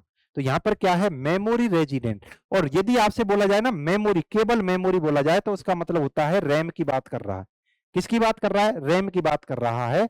तो जो वायरस रैम में ही रहता है और रैम में के अंदर ही खराबी करता है, वह कौन सा हो जाएगा? Memory resident virus. यानी कि ये डिप्लॉयड, डिप्लॉयड का मतलब है तैनात रहना। ये तैनात यानी अपना जो काम है कहां करेगा? रैम में करेगा। स्टे यानी ठहरेगा भी रैम में। रैम को ये क्या कर देता है? फुल कर देता है, ठीक है। तो कंप्यूटर प्रोग्राम को रन नहीं होने देता। और मैंने आपको बताया है कि किसी भी प्रोग्राम को आपको चलाना है तो सबसे पहले वह प्रोग्राम कहां आना चाहिए? रैम में आना चाहिए। लेकिन आपकी रैम पहले खाली थी, पहले आपकी रैम खाली थी, लेकिन ये वायरस आ गया है और अब आपके कोई भी डेटा यहाँ पर नहीं है, लेकिन फिर भी इस वायरस ने अपनी कॉपी बना दी और इस रेम को भर दिया। अब इस रेम को इस वायरस ने भर दिया। अब क्या होगा, जब भी आप कोई एप्लीकेशन चलाओगे ना, तो मैंने आपको बताया है एप्लीकेशन चलता कब है, जब उसका पूरा डेटा रेम में आ जाता है। अब भैया जी ये रेम में तो आएगा ही नहीं, क्यों? क्योंकि ये तो फुल भरी हुई है, किससे? वायरस से। ठीक है, जो आपका एप्लीकेशन है यहाँ पर नहीं आ पाएगा क्योंकि इसके लिए कोई स्पेस नहीं है। तो ये क्या करता है, रैम को खराब करता है, यानी रैम का जो स्पेस है उसको कंज्यूम कर लेता है। ठीक है, तो क्या हो गया, रैम के स्पेस को कंज्यूम कर लेता है, रैम का जो स्पेस है ना उसको ये कंज्यूम कर देता है, इसलिए कोई एप्लीकेशन इसके अंतर्गत आ नहीं पाता, फिर वो रन नहीं हो पाता। तो ये बात आपको याद रखनी है। आपसे पूछा जाएगा कि ऐसा कौन सा वायरस है जो रैम को फुल कर देता है और आपके जो कंप्यूटर प्रोग्राम है ना उनको रन नहीं होने देता, तो वह है आपका मेमोरी रेजिडेंट वायरस। ठीक है, उसके बाद है नॉन मेमोरी। नॉन मेमोरी का मतलब है सेकेंडरी मेमोरी की बात होगी। ठीक है, तो ये भी क्या है, तैनात तो रैम में रहता है लेकिन स्टे यानी ठहरता कहां पर है, सेकेंडरी मेमोरी में ठहरता है, यानी कोई भी खराबी करेगा सेकेंडरी मेमोरी में ये करेगा। तो ये चीज आपकी हो गई। उसके बाद हम आते हैं किसकी, boot sector virus. Very important है, यहां से आपसे क्वेश्चन पूछे जा सकते हैं। बूट सेक्टर वायरस है, देखो अब चीजें मैं आपकी पुरानी रिकॉल कराऊंगा। बूट कहीं आपने पढ़ा है, बूटिंग वगैरह? सेक्टर कहीं पढ़ा है क्या? जब मैंने हार्ड डिस्क पढ़ाई थी वहां पर सेक्टर बताया था, जब मैंने ऑपरेटिंग सिस्टम पढ़ाया था या जब मैंने रोम पढ़ाई थी, ठीक है, तो वहां पर मैंने बूटिंग को भी पढ़ाया है। अब बूटिंग में क्या काम होता है ये आपको पता होगा। बूटिंग के अंतर्गत जो होता है, जो आपका ऑपरेटिंग सिस्टम है वो कहां पर आता है, सेकेंडरी मेमोरी से रैम में आता है। ये चीज क्या कहलाती है, बूटिंग कहलाती है। ठीक है, बूटिंग क्या होती है, जैसे मान के चलो ये आपकी सेकेंडरी मेमोरी है और ऑपरेटिंग सिस्टम आपका यहीं पर रखा हुआ है। ठीक है, तो ऑपरेटिंग सिस्टम क्या करेगा, इस जगह से सेकेंडरी मेमोरी से कहां आएगा, आपका रैम में आएगा। ठीक है, सेकेंडरी मेमोरी से रैम में आएगा। ये चीज क्या कहलाती है, बूटिंग कहलाती है। क्या कहलाती है मेरे भाई, बूटिंग कहलाती है। और सेक्टर किस में होते हैं, सेक्टर होते हैं हार्ड डिस्क में। हार्ड डिस्क यानी कि सेकेंडरी मेमोरी में, यहां पर सेक्टर होते हैं, यहां पर सेक्टर होते हैं और इन सेक्टरों में आपका क्या रखा हुआ है, ऑपरेटिंग सिस्टम रखा हुआ है। अब ये वायरस क्या करता है, इन सेक्टरों में खराबी कर देता है, इन सेक्टर्स में खराबी कर देता है जहां पर ऑपरेटिंग सिस्टम रखा हुआ है, और आपका ऑपरेटिंग सिस्टम वहां से यहां पर आ ही नहीं पाता, यानी कि बूटिंग ही नहीं हो पाती, आपका कंप्यूटर स्टार्ट ही नहीं हो पाता इस वायरस की वजह से। ठीक है, यानी ये जो वायरस है इसकी वजह से आपका कंप्यूटर स्टार्ट ही नहीं हो पाएगा। क्यों? क्योंकि ये बूटिंग प्रोसेस को क्या कर रहा है, प्रभावित कर रहा है। बूटिंग को कैसे प्रभावित कर रहा है, जो हार्ड डिस्क के अंतर्गत जो ये आपके ये सेक्टर थे इनमें ये खराबी कर रहा है, और यहीं पर आपका ऑपरेटिंग सिस्टम रखा है, इसलिए ऑपरेटिंग सिस्टम यहां नहीं आ पाता है। ठीक है, तो अब आप यहां पर देखो, बूट सेक्टर वायरस क्या है, बूटिंग प्रोसेस को प्रभावित करता है। यह ओएस को सेकेंडरी मेमोरी से रैम में लोड नहीं होने देता। ठीक है, आपसे पूछा जाएगा कि ऐसा कौन सा वायरस है जो ऑपरेटिंग सिस्टम को सेकेंडरी मेमोरी से रैम में लोड नहीं होने देता है, बूट सेक्टर वायरस। यह कंप्यूटर को स्टार्ट नहीं होने देता। अरे भैया जी, बूटिंग किसे बोलते हैं, स्टार्ट होने को ही तो बोलते हैं। तो बूटिंग किसको बोलते हैं, स्टार्ट होने को। जब आपका कंप्यूटर स्टार्ट ही नहीं हो रहा, इसका मतलब है बूटिंग नहीं हो रही। तो वही तो अपन बात कर रहे हैं, ये जो वायरस है किसको प्रभावित करता है, बूटिंग प्रोसेस को प्रभावित करता है। और आपसे एग्जाम में पूछा जा सकता है, देखो जो वायरस आता है ना मार्केट में, उसका एक अलग नाम दिया जाता है। तो फर्स्ट बूट सेक्टर वायरस कौन सा है, ब्रेन या सी ब्रेन, ये इंपॉर्टेंट है। ठीक है, यह इंपॉर्टेंट है। आपसे पूछा जाएगा कि दुनिया का पहला बूट सेक्टर वायरस कौन सा है, तो भैया जी कौन सा है, सी ब्रेन या ब्रेन है। ठीक है, दुनिया का पहला बूट सेक्टर वायरस कौन सा है, ब्रेन या सी ब्रेन है। उसके बाद हम आगे चल रहे हैं, स्टील्थ वायरस। देखो स्टील्थ का मतलब, स्टील का मतलब होता है चुराना। स्टील्थ वायरस क्या होता है, जैसे हमारे कंप्यूटर में वायरस आ गया, तो हम इस वायरस को हटाने के लिए क्या करेंगे, एंटीवायरस लाएंगे, एंटीवायरस प्रोग्राम लेके आएंगे। लेकिन कुछ वायरस ऐसे होते हैं कि उनके ऊपर एंटीवायरस का भी फर्क नहीं पड़ता है, यानी वो उससे भी छुप जाते हैं। तो यह वायरस एंटीवायरस से डिलीट होने से बचने की क्षमता रखते हैं, यानी कि एंटीवायरस है ना, उससे भी ये क्या है, डिलीट नहीं होते हैं, उससे बच जाते हैं। तो इनको क्या बोलेंगे, स्टील्थ वायरस बोलेंगे। आपके पास सीधी सीधी डेफिनेशन आएगी कि ऐसा कौन सा वायरस है जो एंटीवायरस से बचने की क्षमता रखता है। उसके बाद एक आता है रेट्रो वायरस। रेट्रो वायरस क्या होते हैं, virus that can delete N antivirus program. यानी यहां तो उल्टा ही हो गया। एंटीवायरस हम क्यों डाउनलोड करते हैं? वायरस को डिलीट करने के लिए। लेकिन भैया जी ये इतने पावरफुल होते हैं ये वायरस, ये आपके एंटीवायरस को ही डिलीट कर देंगे। ठीक है, यानी यहां तो उल्टा ही हो गया। तो ऐसे जो वायरस होते हैं उनको क्या बोलेंगे? रेट्रो वायरस अपन बोलने वाले हैं। ये जो चैप्टर है ना वायरस वाला, ये आपके, चाहे आप राजस्थान पुलिस की तैयारी कर रहे हो, आईसीटी की तैयारी कर रहे हो, और मैं तो ये मानता हूं कि यदि आप पटवार की तैयारी कर रहे हैं ना, तो भी आपको ये चैप्टर तो पढ़ के जाना चाहिए, क्योंकि थोड़ा बहुत आउट ऑफ सिलेबस पूछ लिया ना तो यहां से चीजें पूछी जा सकती हैं। अब आता है आपका मैक्रो वायरस। मैक्रो वायरस क्या होता है? Also called as application software virus. इसे क्या कहा जाता है? एप्लीकेशन सॉफ्टवेयर वायरस कहा जाता है। A virus that is spread through application software, यानी एक ऐसा वायरस जो एप्लीकेशन सॉफ्टवेयर की वजह से फैलता है। यानी मान के चलो किसी का एमएस वर्ड है, उसमें वायरस आ रखा है, आप उस एमएस वर्ड को अपने यहाँ ले आए, आपके कंप्यूटर में आ गया, यानी जो एप्लीकेशन के थ्रू फैलता है वह कौन सा है? मैक्रो वायरस है। आपसे सीधा सीधा क्वेश्चन पूछा जाएगा कि ऐसा कौन सा वायरस है जो एप्लीकेशन सॉफ्टवेयर के थ्रू फैलता है, और मैं एप्लीकेशन सॉफ्टवेयर और सिस्टम सॉफ्टवेयर आपको अच्छे से पढ़ा चुका हूं। यह वायरस डॉक्यूमेंट की फॉर्मेटिंग को चेंज कर देता है। मान के चलो आपने कोई डॉक्यूमेंट, आपने कोई पीडीएफ वगैरह फाइल वगैरह बना रखी है, और उसमें आपका क्या फॉर्मेट है उसको ये चेंज कर देगा। ठीक है, तो ये चीज क्या होती है? ये आपकी मैक्रो वायरस की वजह से होती है। आगे चल रहा हूं, अगला जो है आपका वॉर्म है। ठीक है, अब देखो ये जितने भी थे ना ये वायरस थे। वायरस क्या है? अपने आप में एक मेलवेयर का टाइप है। अब ये वायरस नहीं है, वॉर्म वायरस नहीं है, ये क्या है? ये मेलवेयर का एक टाइप है, यानी मेलवेयर सॉफ्टवेयर है। ठीक है, तो वायरस के अपन ने टाइप देख लिए। ऐसे आपसे पूछा जा सकता है कौन सा वायरस का टाइप नहीं है। 6 टाइप अपन ने देख लिए। ये आपके वायरस का टाइप नहीं है, ये मेलवेयर का टाइप है। ठीक है, सबसे पहले तो इसकी फुल फॉर्म क्या होती है? राइट वंस रीड मैनी, यानी कि इसको एक बार क्या है लिखा जाता है, उसके बाद अनेक बार इसको यूज लिया जा सकता है। Self replicate program human action is not required. देखो सेल्फ रेप्लिकेट प्रोग्राम का मतलब है यह अपनी प्रतिकृति स्वयं बनाता है, अपनी प्रतिकृति यानी कॉपी बनाता है, अपनी प्रतिकृति यानी कि कॉपी बनाता है। अब आप बोलोगे सर वायरस भी तो बना रहा था, लेकिन वायरस के लिए ह्यूमन रिक्वायरमेंट की आवश्यकता थी, ये अपने आप बनाएगा, इसमें किसी ह्यूमन रिक्वायरमेंट की आवश्यकता नहीं पड़ेगी। ठीक है, अब आप देख लो जो इसका एग्जाम्पल है वो क्या है? Code red. ये आपको याद रखने हैं मेरे भाई, जिनके मैं एग्जाम्पल बता रहा हूं उनसे डायरेक्ट क्वेश्चन पूछे जाते हैं। आपके लिए चैप्टर नया हो सकता है क्योंकि आपने कहीं नहीं पढ़ रखा हो। ठीक है, कंटेंट आपके लिए बहुत बेहतरीन है। ठीक है, क्वेश्चन आना होगा यहीं से आ जाएगा, नहीं तो फिर नहीं आएगा। तो आपसे पूछा जाएगा वो ये कोड रेड क्या है, तो ये क्या वायरस का प्रकार है? क्या है ये वायरस का प्रकार नहीं है, ये वॉर्म का ही क्या है? एग्जाम्पल है। तो कोड रेड जो आया था ना, ये 2001 में आया था, माइक्रोसॉफ्ट का जो IIS सर्वर है ना उसके ऊपर आया था। ठीक है, तो आपसे पूछ ले कोड रेड जो है क्या है? वॉर्म है। ये किसके ऊपर आया था? माइक्रोसॉफ्ट के सर्वर के ऊपर आया था। और एक और है, आपसे पूछा जाए फर्स्ट वॉर्म कौन सा है, जैसे हमने बात की थी फर्स्ट वायरस कौन सा है, फर्स्ट बूट सेक्टर वायरस कौन सा है, ऐसे आपसे पूछा जाएगा फर्स्ट वॉर्म कौन सा है? मॉरिस वॉर्म है। ठीक है, अब हम आगे चल रहे हैं, मेलवेयर का एक और टाइप है ट्रोजन हॉर्स। ठीक है, अब ये ट्रोजन हॉर्स क्या होता है? हिंदी में भी मेरे भाई ऐसे ही लिखते हैं,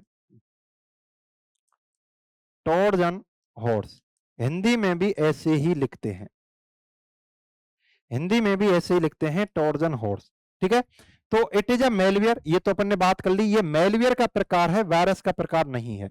डज नॉट सेल्फ रेप्लिकेटेड, ये अपनी स्वयं की प्रतिकृति या कॉपी नहीं बना पाता है। कौन बना पाता है? वॉर्म बना सकता है, वायरस बना सकता है, लेकिन वॉर्म में ह्यूमन की आवश्यकता नहीं पड़ेगी, वायरस में पड़ेगी। Trojan horse is a software pretends to be useful but actually not. ठीक है, अब ये इंग्लिश में हो गया, हिंदी में क्या है? हिंदी में देखो, यानी कि एक ऐसा सॉफ्टवेयर आएगा, ठीक है, वह क्या बोलेगा कि मैं आपके लिए बहुत यूजफुल हूं, लेकिन एक्चुअली वो होता नहीं है यूजफुल। ठीक है, वो बुरे उद्देश्य के लिए होता है। कई बार आप फेसबुक वगैरह देखते होंगे, ठीक है, उसके ऊपर एडवर्टाइजमेंट आते हैं कि आपके जो कंप्यूटर है इसमें बहुत सारे क्या हैं वायरस आ चुके हैं, इनको हटाने के लिए मुझे डाउनलोड करें और मैं आपके लिए बहुत फायदेमंद रहूंगा। आप क्या करते हो? उसको डाउनलोड कर लेते हो, लेकिन वो एक्चुअली दिखावा कर रहा था कि मैं एंटीवायरस हूँ। एक्चुअली होता क्या है, ट्रोजन हॉर्स है। यानी ऐसे सॉफ्टवेयर जिनका उद्देश्य तो क्या होता है, बुरा होता है, आपकी फाइल्स को बिगाड़ना, खराब करना, ठीक है, चीजों को चुराना, ऐसा होता है। लेकिन मामला क्या है, वो दिखावा तो ऐसे करेगा कि आपके लिए बहुत फायदेमंद का है, लेकिन जैसे ही एक बार आपने उसको डाउनलोड कर लिया ना, उसके वो देख के कि ये तो फायदेमंद का है, फिर आपके कंप्यूटर वो खराब ही करना स्टार्ट कर देगा। ठीक है, तो आपसे सीधा सीधा पूछा जाएगा कि ऐसा कौन सा मेलवेयर है जो अच्छा सॉफ्टवेयर होने का दिखावा करता है किंतु होता नहीं है, तो कौन सा है, ट्रोजन हॉर्स है। ठीक है, उसके बाद में बात करता हूं रैनसमवेयर की। देखो रैनसम का मतलब होता है फिरौती मांगना। क्या होता है, फिरौती मांगना। रैनसमवेयर भी क्या होता है, अपने आप में एक मेलवेयर है, यानी कि मैलिशियस सॉफ्टवेयर है। ये सॉफ्टवेयर क्या करेंगे, जैसे ये क्या करते हैं, कोई जैसे हैकर वगैरह होते हैं, मैंने आपको बताया, ये क्या करेंगे, आपका जो कंप्यूटर है उसके अंदर रीच कर देंगे, एक्सेस कर लेंगे, फिर आपकी जितनी भी फाइल है ना, उनको किसी दूसरे में एनक्रिप्ट कर देंगे। एनक्रिप्ट में आपको समझा चुका हूं, जब एक रीडेबल फॉर्मेट को नॉन रीडेबल फॉर्मेट में कन्वर्ट कर दें, वो क्या हो जाता है, एनक्रिप्ट हो जाता है। यानी आपने फाइल जो बना रखी थी ना, वो इंग्लिश में बना रखी थी, अब इन्होंने क्या किया, उसको कोड कर दिया किसमें, चाइनीज भाषा में, जिसको आप समझ ही नहीं सकते। अब वह पीडीएफ, वह डॉक्यूमेंट आपके काम का नहीं है, लेकिन बहुत इंपॉर्टेंट है। जैसे मैं आपको बताऊं, कोई हॉस्पिटल है, उसकी वेबसाइट है, उससे उसके ऊपर हॉस्पिटल से रिलेटेड बहुत सारी चीजें रखी हुई हैं। अब कोई हैकर आया, उसने वेबसाइट को हैक किया और वहां पर जितना भी कंटेंट रखा हुआ था, उसको किसी ऐसी लैंग्वेज में कन्वर्ट कर दिया जिसको आप समझ ही नहीं सकते। अब फिर वो क्या करेगा, बंदा हैकर जो होगा वो बोलेगा कि ऐसा करो, आप मुझे क्या करो, रुपए दे दो। ठीक है, आप मुझे रुपए दे दो, मैं वापस से आपके पहले वाले फॉर्मेट में ही चेंज कर दूंगा। अब ये किसकी मदद से कर रहा है हैकर, एक प्रोग्राम की मदद से कर रहा है। उसी प्रोग्राम को क्या बोलेंगे, रैनसमवेयर बोलेंगे। यानी इसमें क्या किया जाता है, जैसे एक किडनैप कर लिया चीजों को, फिर उसको छोड़ने के लिए क्या फिरौती मांग रहा है, इसलिए अपन इसको रैनसमवेयर बोलते हैं। ठीक है, यानी इसमें एक ऐसा सॉफ्टवेयर बनाता है हैकर जो किसी वेबसाइट पर जाता है और उसका जो डॉक्यूमेंट है उसको एनक्रिप्ट कर देता है, और दोबारा से पहले जैसा करने के लिए रुपए मांगता है, भैया इतने रुपए दे दो, मैं तुम्हारी वेबसाइट को पहले जैसी कर दूंगा। ठीक है, तो रैनसमवेयर फाइल को क्या करता है, एनक्रिप्ट करता है। एनक्रिप्ट में आपको समझा चुका हूं, नॉन रीडेबल फॉर्मेट को, यानी ना समझने योग्य जो फॉर्मेट है उसको समझने योग्य फॉर्मेट में चेंज कर देता है। समझने योग्य फॉर्मेट को ना समझने योग्य फॉर्मेट में चेंज कर देता है। Ransomware is design to deny access to your computer. देखो रैनसमवेयर का यूज क्यों करते हैं, आप अपने कंप्यूटर को खुद ही यूज नहीं ले सकते।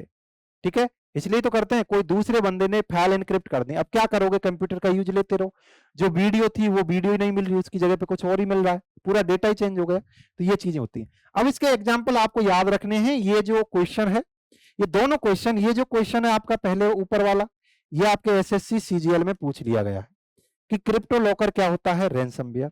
और ये जो वन्ना क्राई वाला है, वन्ना क्राई, वन्ना जी रोने लग गए हैं, कब रोने लगे हैं, 2017 में। ये जो टाइप है आपका, ठीक है, ये रैनसमवेयर का है, लेकिन ये आपके सूचना सहायक के एग्जाम में, सूचना सहायक का जो एग्जाम हुआ था उसमें पूछा गया है, उसमें बोला गया था, सूचना सहायक 2023 का एग्जाम, वहां पर पूछा गया था कि 2017 के अंतर्गत एक ऐसा मेलवेयर सॉफ्टवेयर था जिसने बहुत सारे देशों को प्रभावित किया, तो वो कौन सा है, वो है वन्नाक्राई। एक लॉकी भी आम नाम याद रखना ना। देखो ये चीजें क्या है, लॉकी हर किसी को खराब लगती है, इसलिए ये मेलवेयर ही है। ठीक है, रैनसमवेयर में ही आएगी। तो लॉकी, वन्नाक्राई, क्रिप्टो लॉकर, ये किसके एग्जाम्पल है, रैनसमवेयर के। मैंने हर चीज के एग्जाम्पल आपको बताए हैं, वो आपको याद रखने। उसके बाद हम बात करते हैं स्पाईवेयर। स्पाईवेयर क्या होता है, ये आपके जासूसी सॉफ्टवेयर होते हैं, जासूसी यानी आपकी जासूस करते रहते हैं। जैसे मान के चलो, आप किसी वेबसाइट पर गए और आपने कोई वेबसाइट आपको लगा कि ये आपके लिए यूजफुल है और वहां पर क्लिक किया, और उस वेबसाइट की मदद से आपके कंप्यूटर में क्या आ गए, स्पाईवेयर आ गए। अब ये क्या काम करेंगे, आप जो भी काम कर रहे हो अपने कंप्यूटर में उसको मॉनिटर करेंगे और किसी थर्ड पार्टी को भेज रहे होंगे। जो भी आप सर्च कर रहे होंगे ना, उसको किसी तीसरे, जो जिसने ये प्रोग्राम बनाया होगा उसको बता रहे होंगे कि ये इसकी पूरी हिस्ट्री आपको उसको बता देंगे। वो बंदा क्या कर सकता है, आपको ब्लैकमेल कर सकता है। ठीक है, यानी आप कोई बहुत बड़ी सेलिब्रिटी हैं और आपके मोबाइल में, ठीक है, कोई ऐसी चीज आ जाए जो आपके जासूसी करने लग जाए। देखो पिछली बार क्या है, आपने देखा होगा जब कांग्रेस की सरकार थी, तो बहुत सारे क्या थे, एमएलए थे, उनके मोबाइल वगैरह हैं, इनको क्या है, स्पाईवेयर करने लग गए थे, एक तरह से जासूसी करने लग गए थे कि ये कहाँ कॉल कर रहे हैं, कहाँ, सभी चीजों की रिकॉर्डिंग होने लग गई थी। ठीक है, तो ये एक तरह से क्या हुआ, जासूसी तो हो रही है। तो ये बहुत खतरनाक होती है। आप बहुत बड़ी सेलिब्रिटी हो और किसी दूसरे बंदे को ये पता चल जाए कि आप क्या कर रहे हो, क्या आप सर्च करते हो, कहाँ आपका क्या चक्कर चल रहा है, सब कुछ बातें उनको पता चल गई। कौन सी फोटो है आपके कंप्यूटर में, कैसी कैसी फोटो है, पूरी प्राइवेट चैट भी उसको पता चल गई। तो ये बहुत खतरनाक हो सकता है। तो ये चीज क्या होती है, स्पाईवेयर होती है। तो स्पाईवेयर में आपसे बोला जाएगा क्वेश्चन के अंतर्गत कि ऐसा कौन सा मेलवेयर सॉफ्टवेयर है जो आपके ऑनलाइन बिहेवियर को मॉनिटर करता है, यानी जब आप इंटरनेट पर जाते हो क्या चीज से आप सर्च कर रहे हो, ठीक है, इन सभी चीजों को, किससे आप चैटिंग कर रहे हो, तो इन सभी चीजों को जो रिकॉर्ड करके रखेगा ना, वो कौन रहेगा, स्पाईवेयर रहेगा। स्पाईवेयर जो आता है ना, वो फ्रीवेयर या शेयरवेयर की मदद से आता है। यानी ये जो आएगा ना, कई बार क्या आता है, जैसे मान चलो एंटीवायरस है कोई, आपसे बोल देगा ये एंटीवायरस फ्री में मिल रहा है, आप क्या करोगे, उसे डाउनलोड कर लोगे, लेकिन उसके साथ में वो क्या डाल देगा, स्पाईवेयर डाल देगा। इसलिए फ्री की चीजों से बचना भी चाहिए। कई बार कोई नोट्स वगैरह है कि इस जगह पर फ्री वगैरह मिल रहे हैं, किसी वेबसाइट पर ऐसे पहुंचा दिया जाता है तुमको, तो वहां से आपके कंप्यूटर में स्पाईवेयर आ सकते हैं, आपके मोबाइल में स्पाईवेयर आ सकते हैं, और वो आपकी जितनी भी ऑनलाइन चैटिंग है उसको क्या है, किसी दूसरे बंदे को जिसने ये बनाया होगा उसके पास भेजते रहेंगे। और जैसे आपकी कोई प्राइवेट चैट उसको हाथ लग गई, या कोई ऐसी सीक्रेट इंफॉर्मेशन हाथ लग गई जो आपके लिए बहुत इंपॉर्टेंट है, फिर आपको ब्लैकमेल करने लग जाएगा। ठीक है, तो इसके भी एग्जाम्पल आपको याद रखने हैं। कीलॉगर है, वेव वीकन्स हैं या वेब बग, या रूट किट्स हैं। ठीक है, कीलॉगर हैं, की स्ट्रोक लॉगर हैं, वेव वीकन्स हैं, वेब बग हैं। ठीक है, ये चीजें आपकी होती हैं। उसके बाद हम बात करते हैं फिशिंग। फिशिंग का मतलब है जैसे आप फिशिंग वगैरह करते होंगे, यानी मछलियों को पकड़ना। तो मछलियों को कैसे पकड़ा जाता है, उनके लिए पहले क्या है, दाना डालते हैं और उनको पकड़ लेते हैं। ऐसे ही फिशिंग आपकी क्या है, इस ऑनलाइन दुनिया में भी की जाती है। आपके साथ फ्रॉड हो सकता है, आपका जैसे कोई एटीएम कार्ड वगैरह है, या आपकी कोई भी बैंक अकाउंट से रिलेटेड चीजें हैं, यानी फाइनेंशियल जो चीजें हैं उनके यूजर नेम, पासवर्ड आदि चुराए जाते हैं इसके माध्यम से। यदि ऐसा व्यवहार आप कर रहे हो, उसे क्या बोलेंगे, फिशिंग बोलेंगे। तो फिशिंग में क्या किया जाता है, यूजर नेम और पासवर्ड को चुराया जाता है। अब ये कैसे चुराया जाएगा, क्लोन वेबसाइट बनाई जाएगी। क्लोन वेबसाइट का मतलब होता है, जैसे आपकी एसबीआई की वेबसाइट है, तो इससे मिलती जुलती एक वेबसाइट बनाई जाएगी। अब आपके सामने जब भी आप एसबीआई से रिलेटेड चीजें सर्च कर रहे होंगे, तो दोनों वेबसाइट आ जाएंगी। अब आपको पता ही नहीं चलेगा कि ये कौन सी असली है, कौन सी वो है फर्जी। यदि आपने इस क्लोन वेबसाइट पर क्लिक कर दिया और आप उसके ऊपर अपनी पूरी डिटेल डालते हुए चले गए, जैसे बहुत लोगों को क्या होता है कि अपना करंट स्टेटमेंट डालना होता है, या महीने का स्टेटमेंट उनको क्या है, डाउनलोड करना होता है कि कितने रुपए रहा है, स्टेटमेंट ऐसे देखना होता है अपने बैंक अकाउंट का। तो वो क्या करते हैं, वेबसाइट पर जाते हैं। बहुत सारी चीजें होती हैं जिनके थ्रू आप एसबीआई, पीएनबी इनकी वेबसाइट पर जाना चाहते हैं। तो जब इनकी वेबसाइट पर जाओगे तो डिटेल भी आपकी मांगेंगे ये। ठीक है, तो एक तो जेन्युइन वेबसाइट होती है, एक क्लोन वेबसाइट होती है, यानी मिलती जुलती। यदि आपने जेन्युइन वेबसाइट पर अपनी डिटेलें शेयर की हैं, कोई बात नहीं। यदि मान के चलो उनकी जगह पर आपने क्लोन वेबसाइट पर कर दी, तो आपकी पूरी जानकारी किसके पास चली गई, जिसने फिशिंग सॉफ्टवेयर बनाया होगा। फिर वो क्या करेगा, उन जानकारियों का उपयोग करते हुए आपका जितना भी अकाउंट है उसको खाली कर सकता है, जितने भी रुपए हैं उनको खाली कर सकता है। ठीक है, तो ये फाइनेंशियल फ्रॉड के लिए इसको यूज लिया जाता है। अब आता है आपका एडवेयर। एडवेयर का मतलब है एडवर्टाइजमेंट देने वाले software. It is a malware, ये एक मेलवेयर है। और ये क्या करता है, यदि ये एक बार आ गया ना, तो आपके मोबाइल में और आपके कंप्यूटर में जब भी आप इंटरनेट वगैरह चलाया करोगे, बार बार पॉपअप्स के माध्यम से क्या है, एडवर्टाइज आने लग जाएंगे। गंदे गंदे एडवर्टाइज आते हैं, जिससे आप परेशान हो जाओगे। जब आप परेशान हो जाओगे तो वो बंदा फिर बोलेगा कि ऐसा करो, आप क्या करो, हमें रुपए दे दो। तो फिर आपको रुपए देने पड़ेंगे। तो रुपए दो तरह से मांगे जा सकते हैं, एक एडवर्टाइज के माध्यम से, और एक आपकी फाइल को इनक्रिप्ट करके। तो फाइल को इनक्रिप्ट करके यदि रुपए मांगे जा रहे हैं, रैंसमवेयर हो गया। और यदि एडवर्टाइज के माध्यम से रुपए मांगे जा रहे हैं, एडवेयर हो गया। ठीक है, फिशिंग क्या होता है, आपकी जो फाइनेंशियल चीजें हैं उनको क्या है, उनसे रिलेटेड जो पासवर्ड वगैरह हैं उनको चुराया जाता है। ठीक है, तो ये आपके क्या हो गए, आपके मेलवेयर हो जाते हैं। ठीक है, इतने ही मेलवेयर हैं, इनसे रिलेटेड मैं आपको पीवाईक्यू कराऊंगा, प्रीवियस ईयर क्वेश्चन कराऊंगा, तो आपके जो दिमाग है ना वो और ज्यादा खुल जाएगा। ठीक है, यदि आप इतना पढ़ गए ना, तो वायरस, एंटीवायरस, जो एंटीवायरस तो अभी अपन ने किए नहीं है, मेलवेयर से रिलेटेड जितने भी क्वेश्चन रहेंगे ना, सभी को आप कर पाओगे। ठीक है, बहुत बहुत धन्यवाद, राधे राधे। फिर से मिलेंगे नेक्स्ट क्लास में। इसके बाद हमारी एक क्लास होगी आपकी एंटीवायरस वाली। उसके बाद हम बात करेंगे, जैसे एंटीवायरस किस में आएगा, सिक्योरिटी से रिलेटेड। यानी अब तक हमने जितना भी पढ़ा है ना, अब तक हमने जितना भी पढ़ा है वो पढ़ा है साइबर क्राइम से रिलेटेड। साइबर क्राइम से रिलेटेड चीजें पढ़ी हैं, ठीक है। साइबर क्राइम, हैकिंग हमने पढ़ी है, और हमने क्या पढ़ा है, और हमने पढ़ा है मेलवेयर। ये चीजें हमने क्या की हैं, पढ़ी हैं, ये चीजें पढ़ ली। अब हम क्या करेंगे, चलो ये चीजें हो रही हैं तो इनसे बचा कैसे जाए, यानी सीक्रेट, ठीक है, सिक्योरिटी कैसी लाई जाए, सिक्योरिटी कैसे लाएं हम, ठीक है, सिक्योरिटी कैसे लाएं, सुरक्षा कैसे करें इन चीजों से। तो अब हमारा जो चैप्टर स्टार्ट होगा अगला, वो होगा नेटवर्क सिक्योरिटी नाम से, नेटवर्क सिक्योरिटी नाम से, ठीक है। एक लेक्चर इसके ऊपर रहेगा, उसके बाद आपका जो कोर्स है वो कंप्लीट हो जाएगा, ठीक है। कॉमर्शियल जो चीजें हैं उससे भी रिलेटेड एक लेक्चर ले देंगे, तो अब आपका कोर्स खत्म होने में एक दो क्लासें और हैं, बाकी का आपका सिलेबस कंप्लीट हो जाएगा।